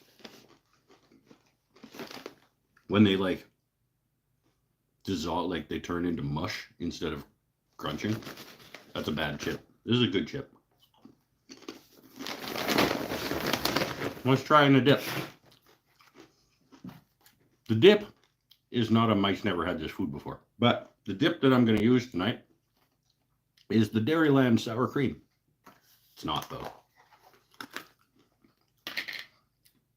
It's my homemade dip. Lots of people make a similar dip. This is essentially a sour cream and onion with a bunch of garlic in it dip. You take powdered French onion soup mix, you mix it with sour cream, you have sour cream and onion dip, right? Everybody knows that. If you add approximately a quarter of a crap ton of, what's the company that makes it? It's called Garlic Plus is what it's called. Red lid. It's called Garlic Plus. I buy it by the like tower. If anybody knows in the chat who makes Garlic Plus, the spice that you can put on everything and it makes it better, you let me know. So you make your typical sour cream and onion dip with your French onion soup in your sour cream, and you just add a bunch of that to it. And you get this.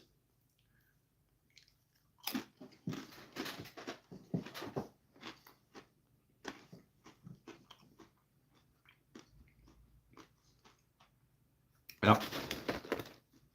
Yep. This is probably my new chip and dip chip. The pink salt kettle Kirkland and kettle collaboration.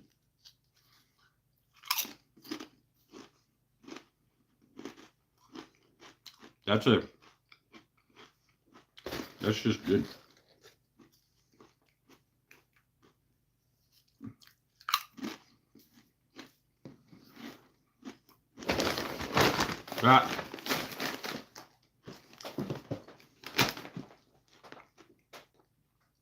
That wins best plain ripple chip.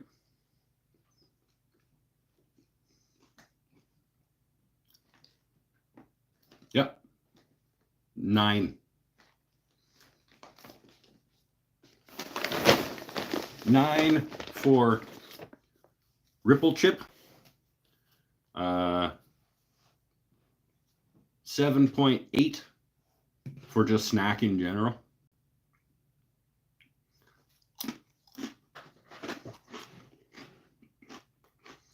This is good. I'm happy with this purchase. That's a lot of chips. It's going to take me a while to get through it, but I can make more dip. I maybe got a little bit too much of the garlic plus in this one. It's overpowering the onion a little bit.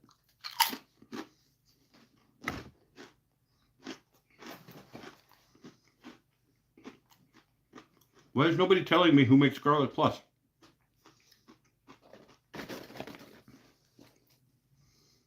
You all know what it is. So the red lid, clear plastic.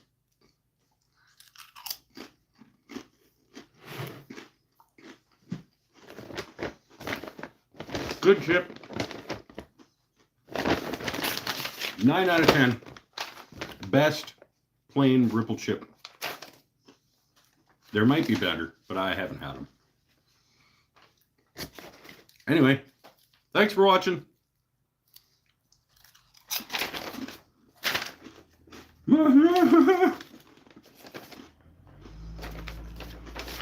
That has been this episode. But Mike's never had this food before. Yeah. That's quality. Good work, Kirkland.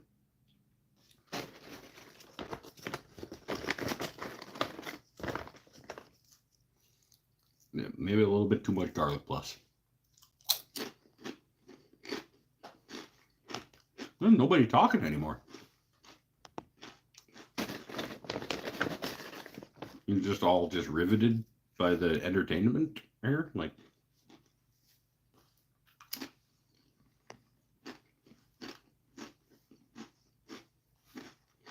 Starting to worry me a little bit.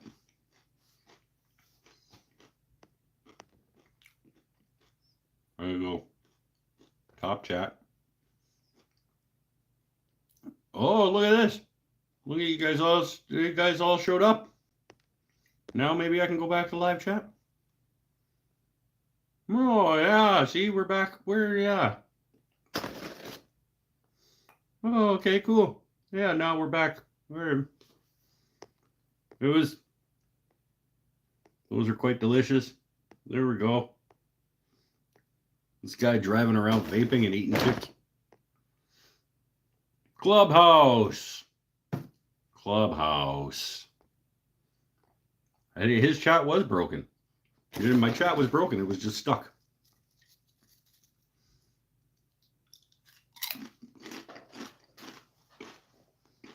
It's a good chip.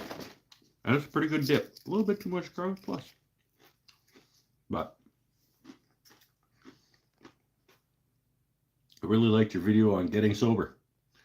I didn't like having to make it, but I do like that I made it because it is helping people. I had no preconception of that being what it was going to do. Certainly didn't think that it was going to blow up and get watched 500,000 times.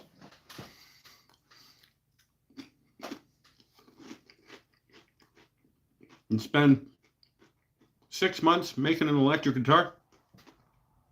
Document the whole process. Go in depth into what you're doing, making an electric guitar. Like 400 people care. Fall down, smash your face. 500,000 people.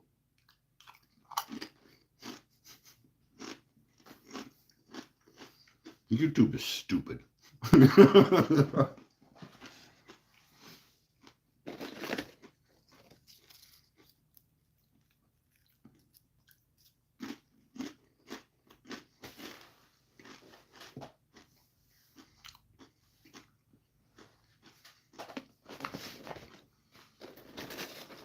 Yeah, that's a good chip. YouTube is stupid. And Shop Reno coming any day now.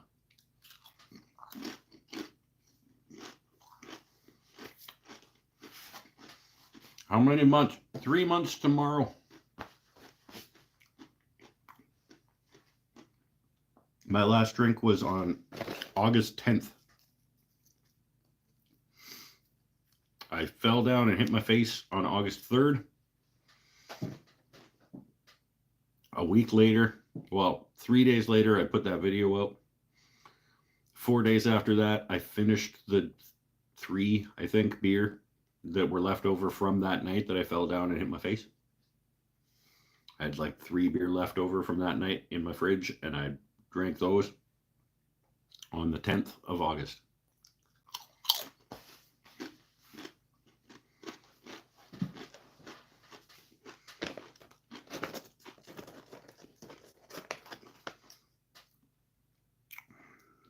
Chip.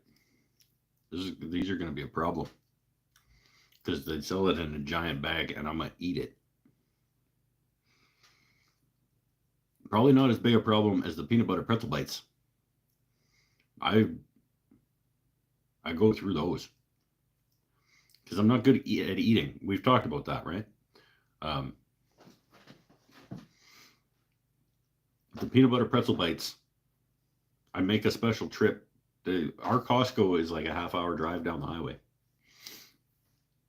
I go when I'm out of pretzel bites, I probably have to go tomorrow because I finished my peanut butter pretzel bites, and I buy 2 or 3.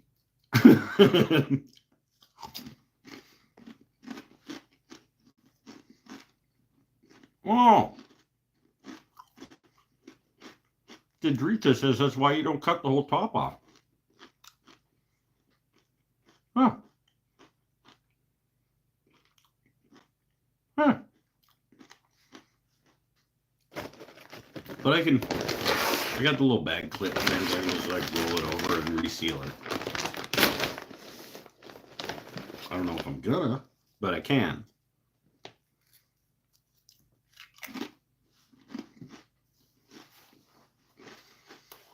Will you be making any more marking knives? I don't know.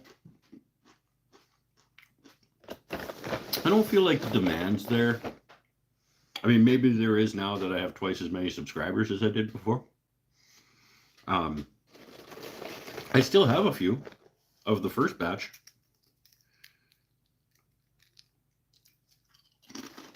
Let me go. Hold on.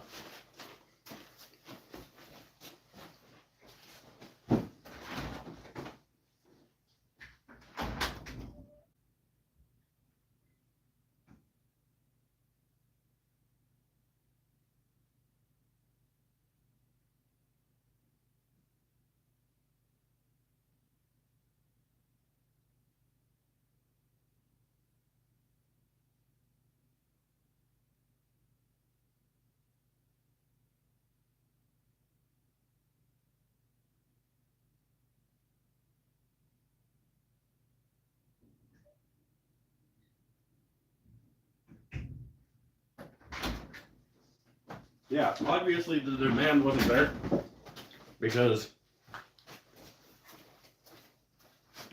I made a limited edition run of 10 marking knives and I have 4 still.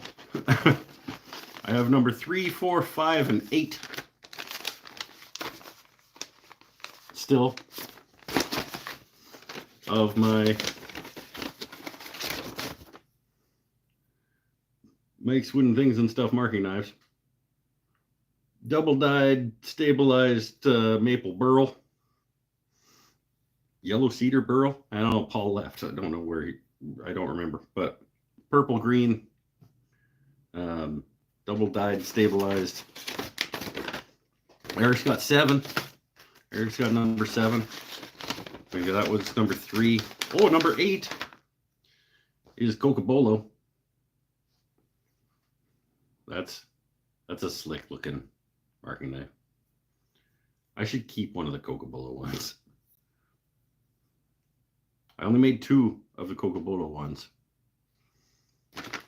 And my buddy John bought one, and I have 1 left. So I have 3 of the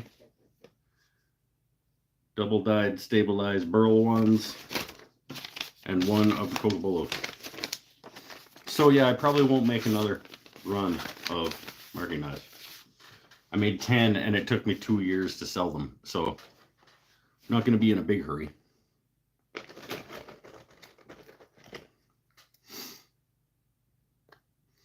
Those are nice. If I were in a better financial position, I'd sure love to. No, I get it. I mean, don't get me wrong. I completely understand.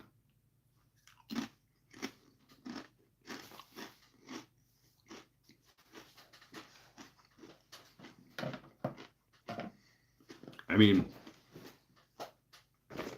Eric, I think, paid, well, I probably paid part of the shipping because I don't think I charged him enough for shipping. But I had to send one to Australia. I think, what did I charge you, Eric? $70 with shipping? I probably got 30 of that.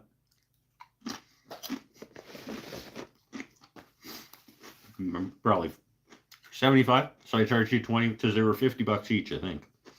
So I charged you $25 for shipping. Yeah, maybe that's about right, actually. I was about to ask if you ship to the US. I do. Yeah. I mean, shipping anything anywhere these days is more expensive than you want it to be. But I'm going to ship this hand plane to New York State so Tim can clean it up for me and ship it back.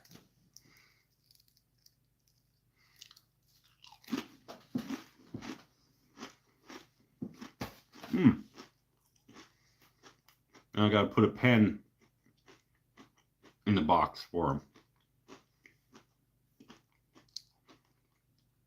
so that he pays for shipping on the way back. I'm going to trade him a pen for the shipping cost on the way back. Tim, you still here?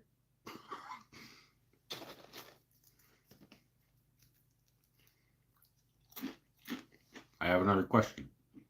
We can talk by email if you're not still here.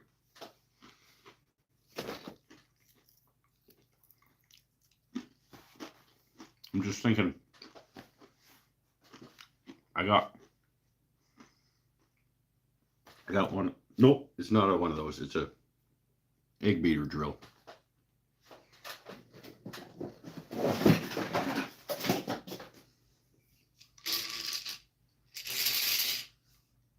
Do you want to do this one too?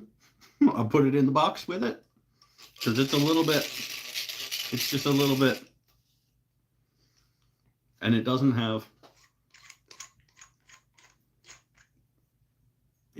its grabby. It doesn't have like essentially the thing that pinches the bit. But you've got a guy who's got all the bits and bobs and parts and stuff. We'll talk by email. I don't think he's still here. It's a little bit grindy. I don't know if he does drills. I feel like he does. I feel like if it's old and a tool, If I wanted to make arrangements to purchase one of those in the near future, how would I go about it? You would email me at woodenthingsandstuff@gmail.com. Or you could, I mean, if we're talking about saving money, not spending money, I was going to say you could become a patreon.com/woodenthingsandstuff member. Everybody over there has direct access to me basically all the time. My paying peeps over at Patreon.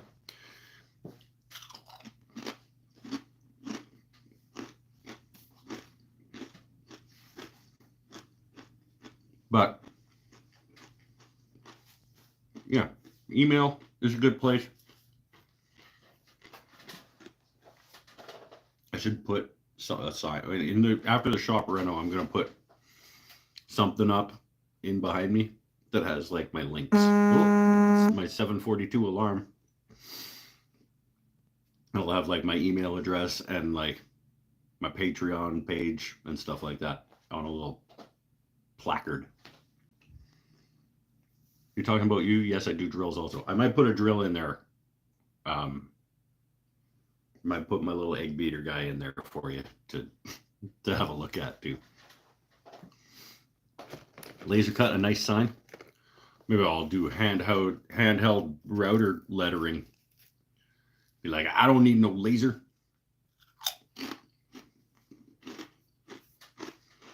I'm gonna do like some marquetry, inlaid marquetry bits of like all the words.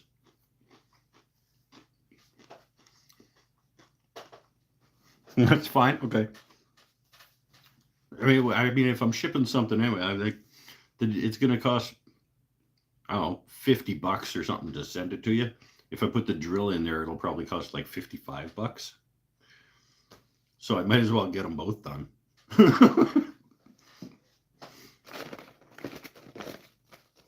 Right? You don't have anything better to do than to clean up my stuff.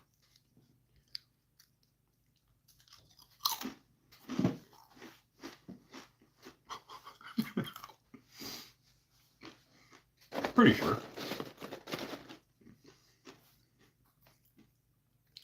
Okay, so I gotta say, if you're at Costco and you're thinking, I wonder if those are any good, buy the bag of chips.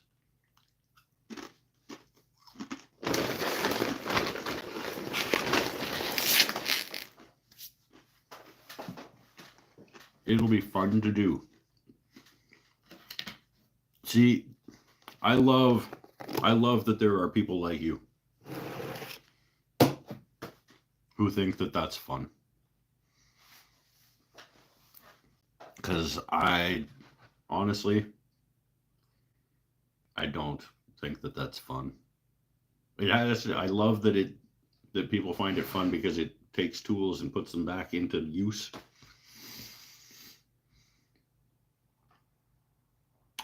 Many times I've thought, you know what, I should find out how to refurbish old tools and then get into doing it.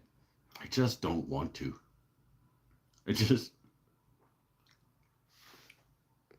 Does the bag state what kind of oil they use?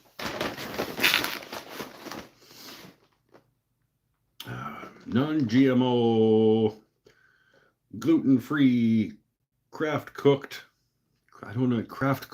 potato chips.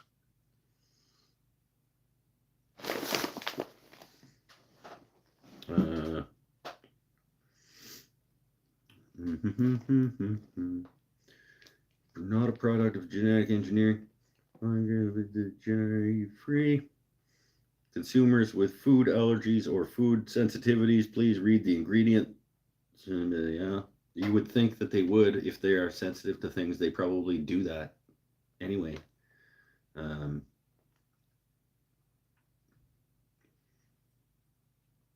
I cannot see where it says any vegetable oil. Ingredients are potatoes, vegetable oil, and pink salt. So it's like a 3-ingredient label. That's pretty good.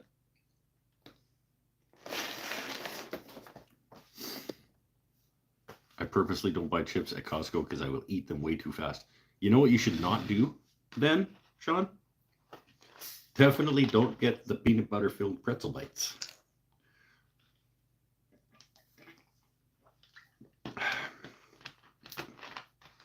Because I murder those things. It's like I open the thing.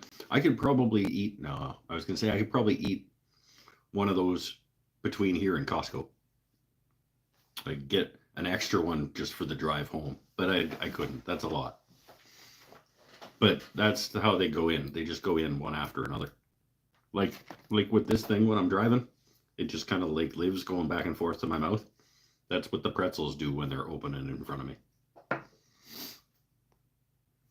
Been there with the pretzels as well. That a guy.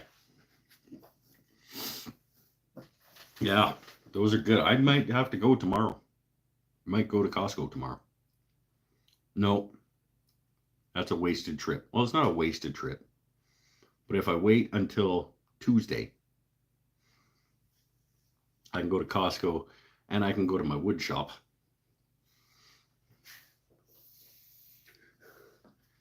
And by that, I mean the shop that I buy wood at.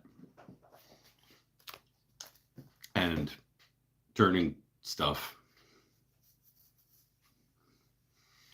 Costco on a long weekend is iffy. Yeah, I mean, you always have to expect, if you know what you're going to Costco to get, it doesn't really matter how busy it is. Like, you can be in and out pretty quick. If it's when you go and you don't really know what you want, but you're filling your freezer and you gotta look at everything and whatever.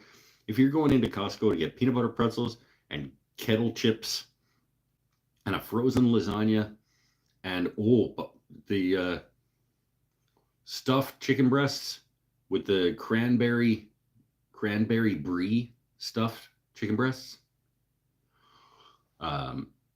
And like if you're going in and your target is like the 7 things that you're going in for, you go in and out. It's fine. It's busy, but whatever. They have self-checkout now.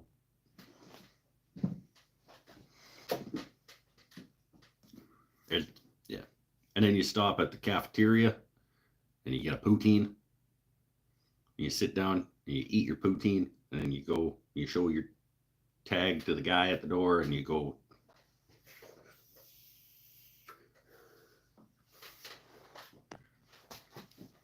Although you can't have dairy. Ah, that's Boo Earns. Pooby, how you doing, my friend?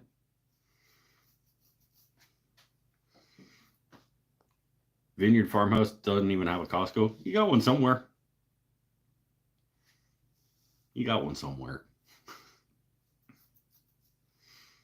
I mean, you're in New York State. It's only this big. There's a Costco within like an hour.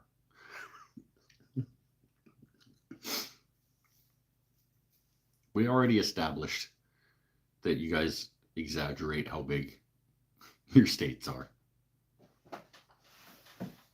It's this big, and you're somewhere in there. I know New York State has a Costco, at least one. So you're probably within an hour of it. Because it's only this big.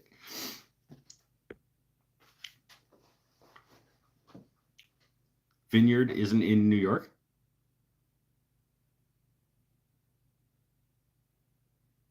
I think he is.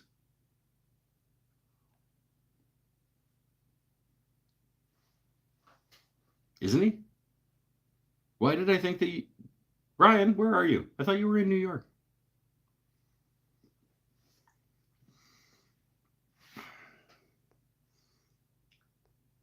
Costco does online shopping. Good point. Had poutine once. It wasn't your favorite. Well, that's... I mean, you can be wrong. Okay, 50 miles. 50 miles is like less than an hour.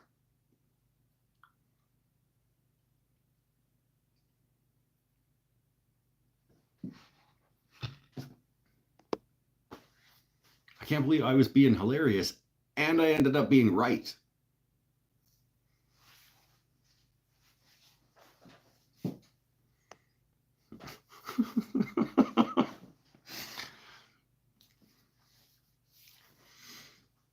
Thought you were down south. No, we got some from down south. We got a bunch from Ohio. We got a couple of Australians, and we got a couple in New York. And we got a couple from Vancouver Island, where I'm at.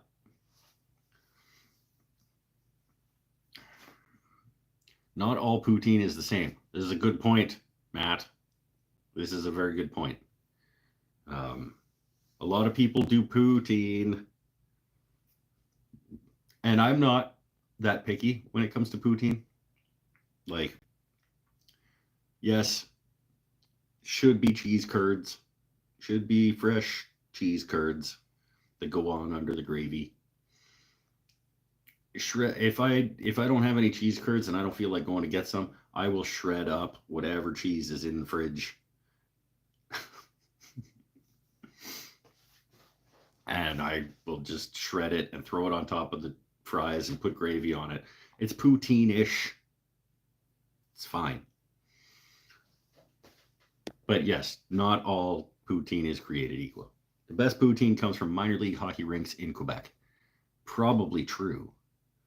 I imagine that is probably true because the best burgers in Saskatchewan are the small town hockey rinks. So, yeah, I can imagine that that's probably true.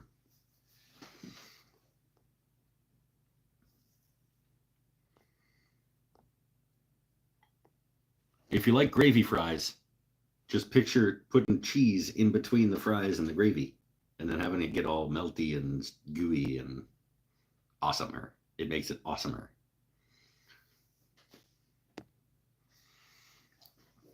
Do Canadians love Letterkenny as much as US people do? I mean, there's a subset of Canadians that really like that show. I don't know. I've never watched it, but I have heard tell that it's funny.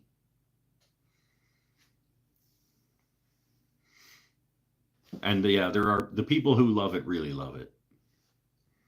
It's the same with the Trailer Park Boys was another one of those Canadian shows that a lot of Canadians really love. I tried it a few times and I was like, meh.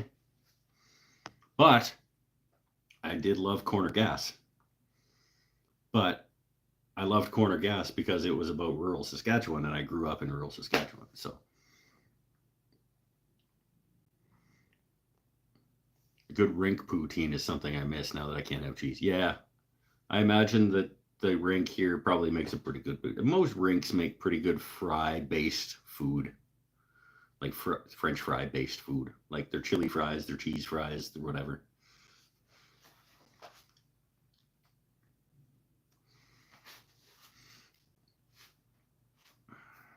Probably about 5 or 6 hours from Albany. You can't be, we've talked about this, Brian. You can't be 5 or 6 hours from Albany if you're in New York.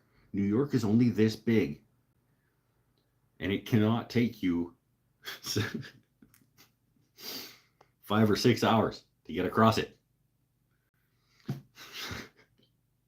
Letterkenny can be a little harder to watch when compared to Corner Gas. Like I said, I've never tried.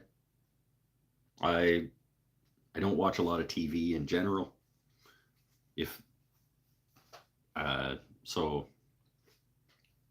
but I did like Corner Gas. Corner Gas was funny, but it was funny, small town Saskatchewan funny. Like, watched half an episode, not a fan of the Letterkenny. Mike,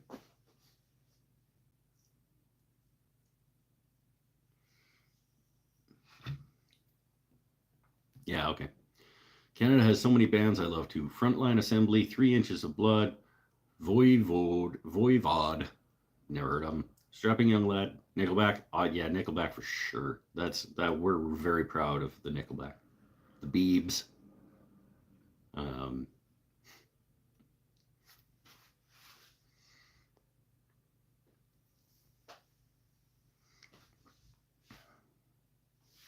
you don't understand the distance in New York. I know it's a running joke. Last time I went to Niagara Falls, I had to stop in the middle to relax and have lunch. But okay, we've established we already know that A, you guys are all liars about the size of the state. B, you don't drive fast enough. C, um, the roads must all just do like this because like it should not. You're only going this far. Like it from point here to point here should not be 6 hours. Um,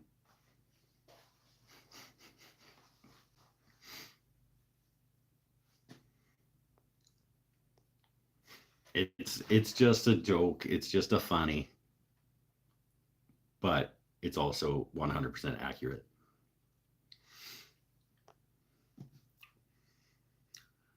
Letterkenny is all double entendres.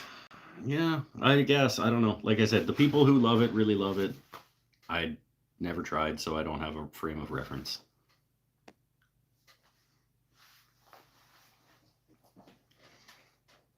When I lived out east, lived on Sunnyvale Street, the trailer park was on the backside of us. The trailer park from Trailer Park Boys. Again, I tried it a couple of times and I was like, I don't get it. Like, I don't get what all the fuss is about, why this is funny. So I stopped trying. I imagine I probably would do the same thing with Letterkenny from what I understand about it. Is like, you either really love it or you don't give a shit at all. So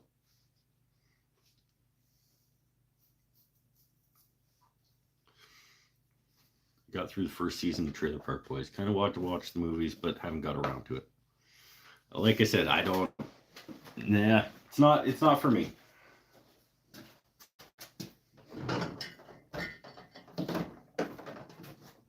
No judgment. People can like what they like. Oh, tripping over clamps. We're going to wrap this up shortly. Still a lot of people here for being 2 hours in. I'm going to knock this one out and tomorrow, I don't teach anything tomorrow. I was supposed to have class, but nobody registered for long enough that I decided not to just leave it up and then hope that people registered for it, because if I only got 1 or 2 students, I didn't feel like it. So I canceled class tomorrow before anybody could sign up for it and then have to go in and set up and only do 1 student or something. So tomorrow I have clean up the shop day to get ready for Mikey B to come on Monday and shoot the shop tour and start getting things out. Getting things out. It's all coming. It's all coming down and out.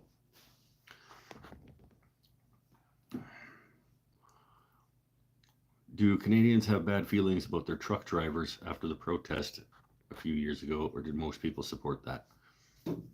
Neither. Neither of those things are accurate. I don't think Canadians have bad feelings about their truck drivers because their truck driver that's a very small subset of the truck driving community that was involved in that.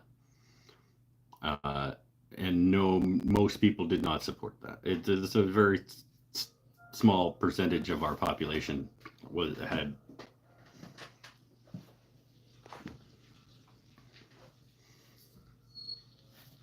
Thought maybe the movies were worth it, but meh. I'd see. That would be the last part that I would think would be worth it. Would be the Trailer Park Boys movies. Are you teaching Wednesday? Yes, I am in fact teaching Wednesday.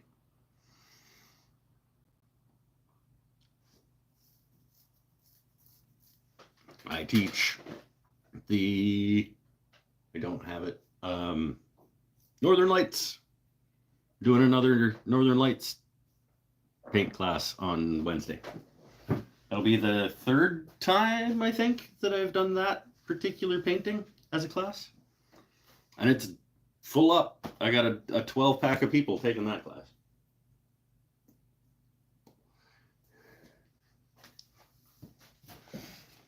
That's a good one. It's easier than you think. That's a fun painting.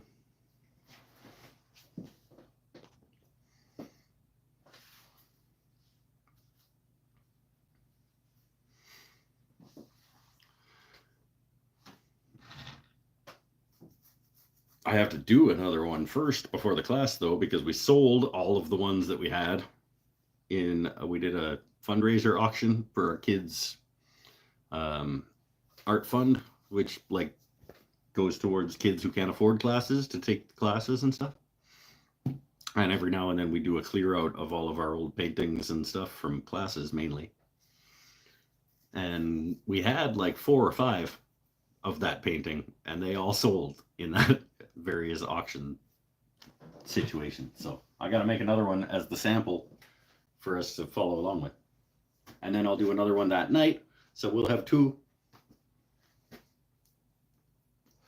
And then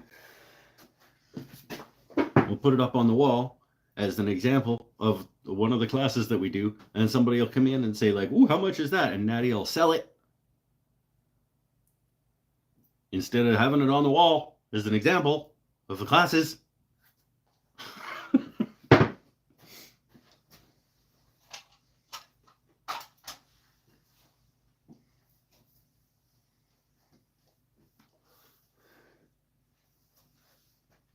It's fine. Is my chat stuck again? Nope, you guys just aren't talking. Okay, well, we're wrapping it up anyway. After this smokerette, I'm probably going to be done for tonight. Flick, hopefully see you on a live show soon. Yeah, next Saturday in possibly an empty shop. Maybe we'll do another concert show in a bare-ass empty shop. Just me and the amps and a microphone. That would be cool. That would be cool to do a show like a concert show in an empty garage. Well, it would still, it would still have workbench and table saw and bandsaw.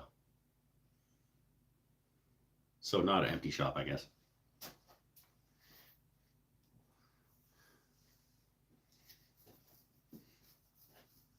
I bet it'll sound different. Yeah, it would sound different without all the stuff on the walls to like keep the echoes down.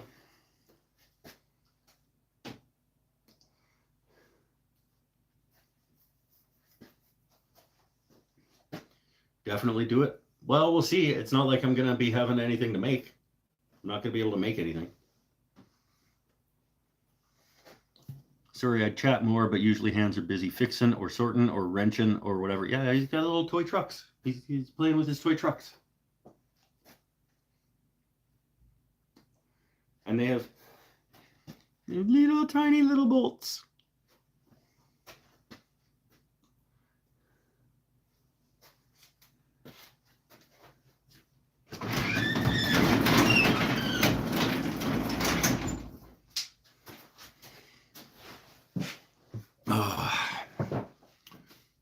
All right. Later, Vlick. I think we'll just call this one for tonight. I will get cleaning tomorrow for the last time. The last shop clean in the space as it is. I don't remember if I packed my little toy trucks. How do you not remember if you packed your little toy trucks? Did you sell the little toy trucks? Like, you should know where your toy trucks are. They're like hundreds of dollars. Like, how do you not know where your toy trucks are? I may have given them away. La-ti-da, Mr. Giving away hundreds of dollars in toy trucks.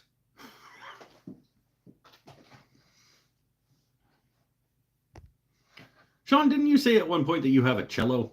Did you bring your cello? If you're giving expensive things away. I have always wanted to learn how to play a cello. And since you're just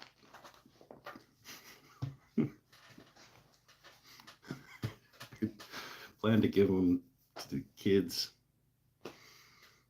you have the cello here? You can't give it away. It's too expensive. It's more expensive than toy trucks, I imagine.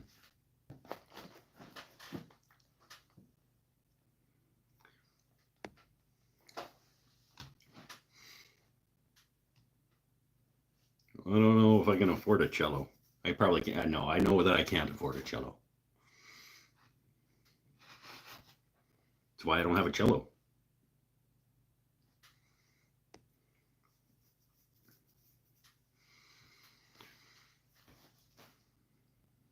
Cello was around $5,000 20 years ago. Yeah. So depreciation, um, that means that it's worth now $80.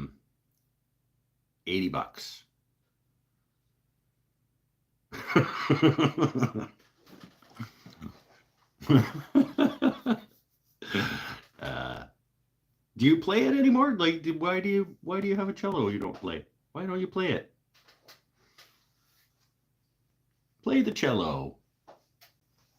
It's it's it's sad that you have it and don't play it. I tried to get lessons, but they're all during the workday. Yeah, I imagine that would suck. But you could just do YouTube lessons or something. Or find an online Zoom person to lesson you. Or you sell it to me for $80 and I'll learn how to play it. I could do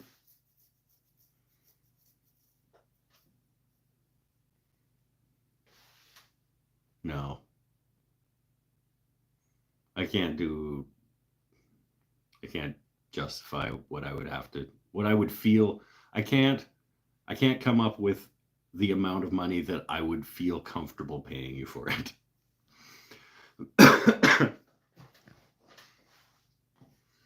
Any amount of money that I could justify spending on that cello, I would feel bad if you said yes.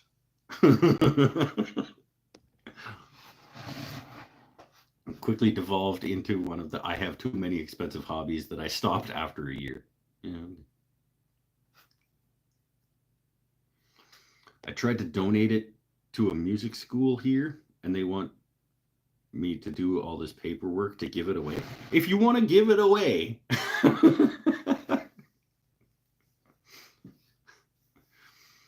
I will take it. If you literally just want to give it to somebody, I will come down and I will pick it up.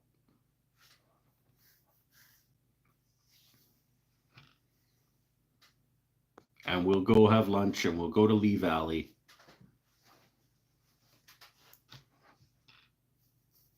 And I'll come home with a cello and some stuff I don't need from Lee Valley.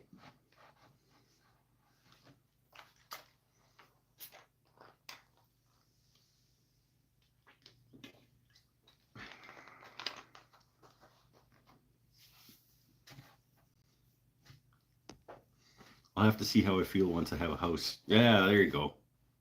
Room for music again. There you go. I enjoy bass and guitar more than cello. I probably will too, but I want to have one and try it and have one. And if I can make it sound okay, that's enough for me.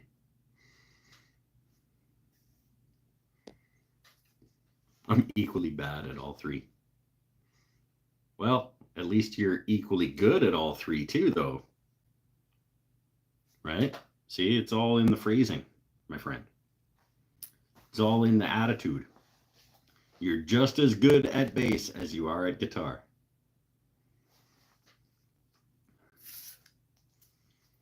And you can play cello as well as you can play guitar. Like, that's Just say it that way.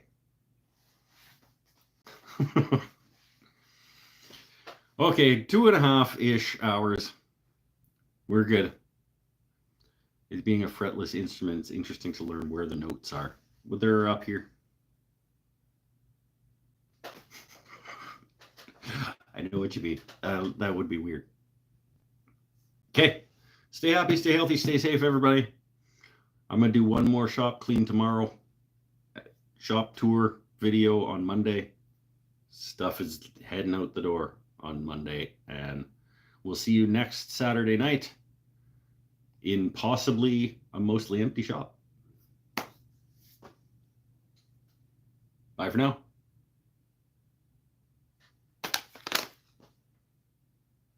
No.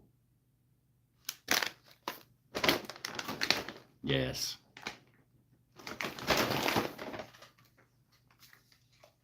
No.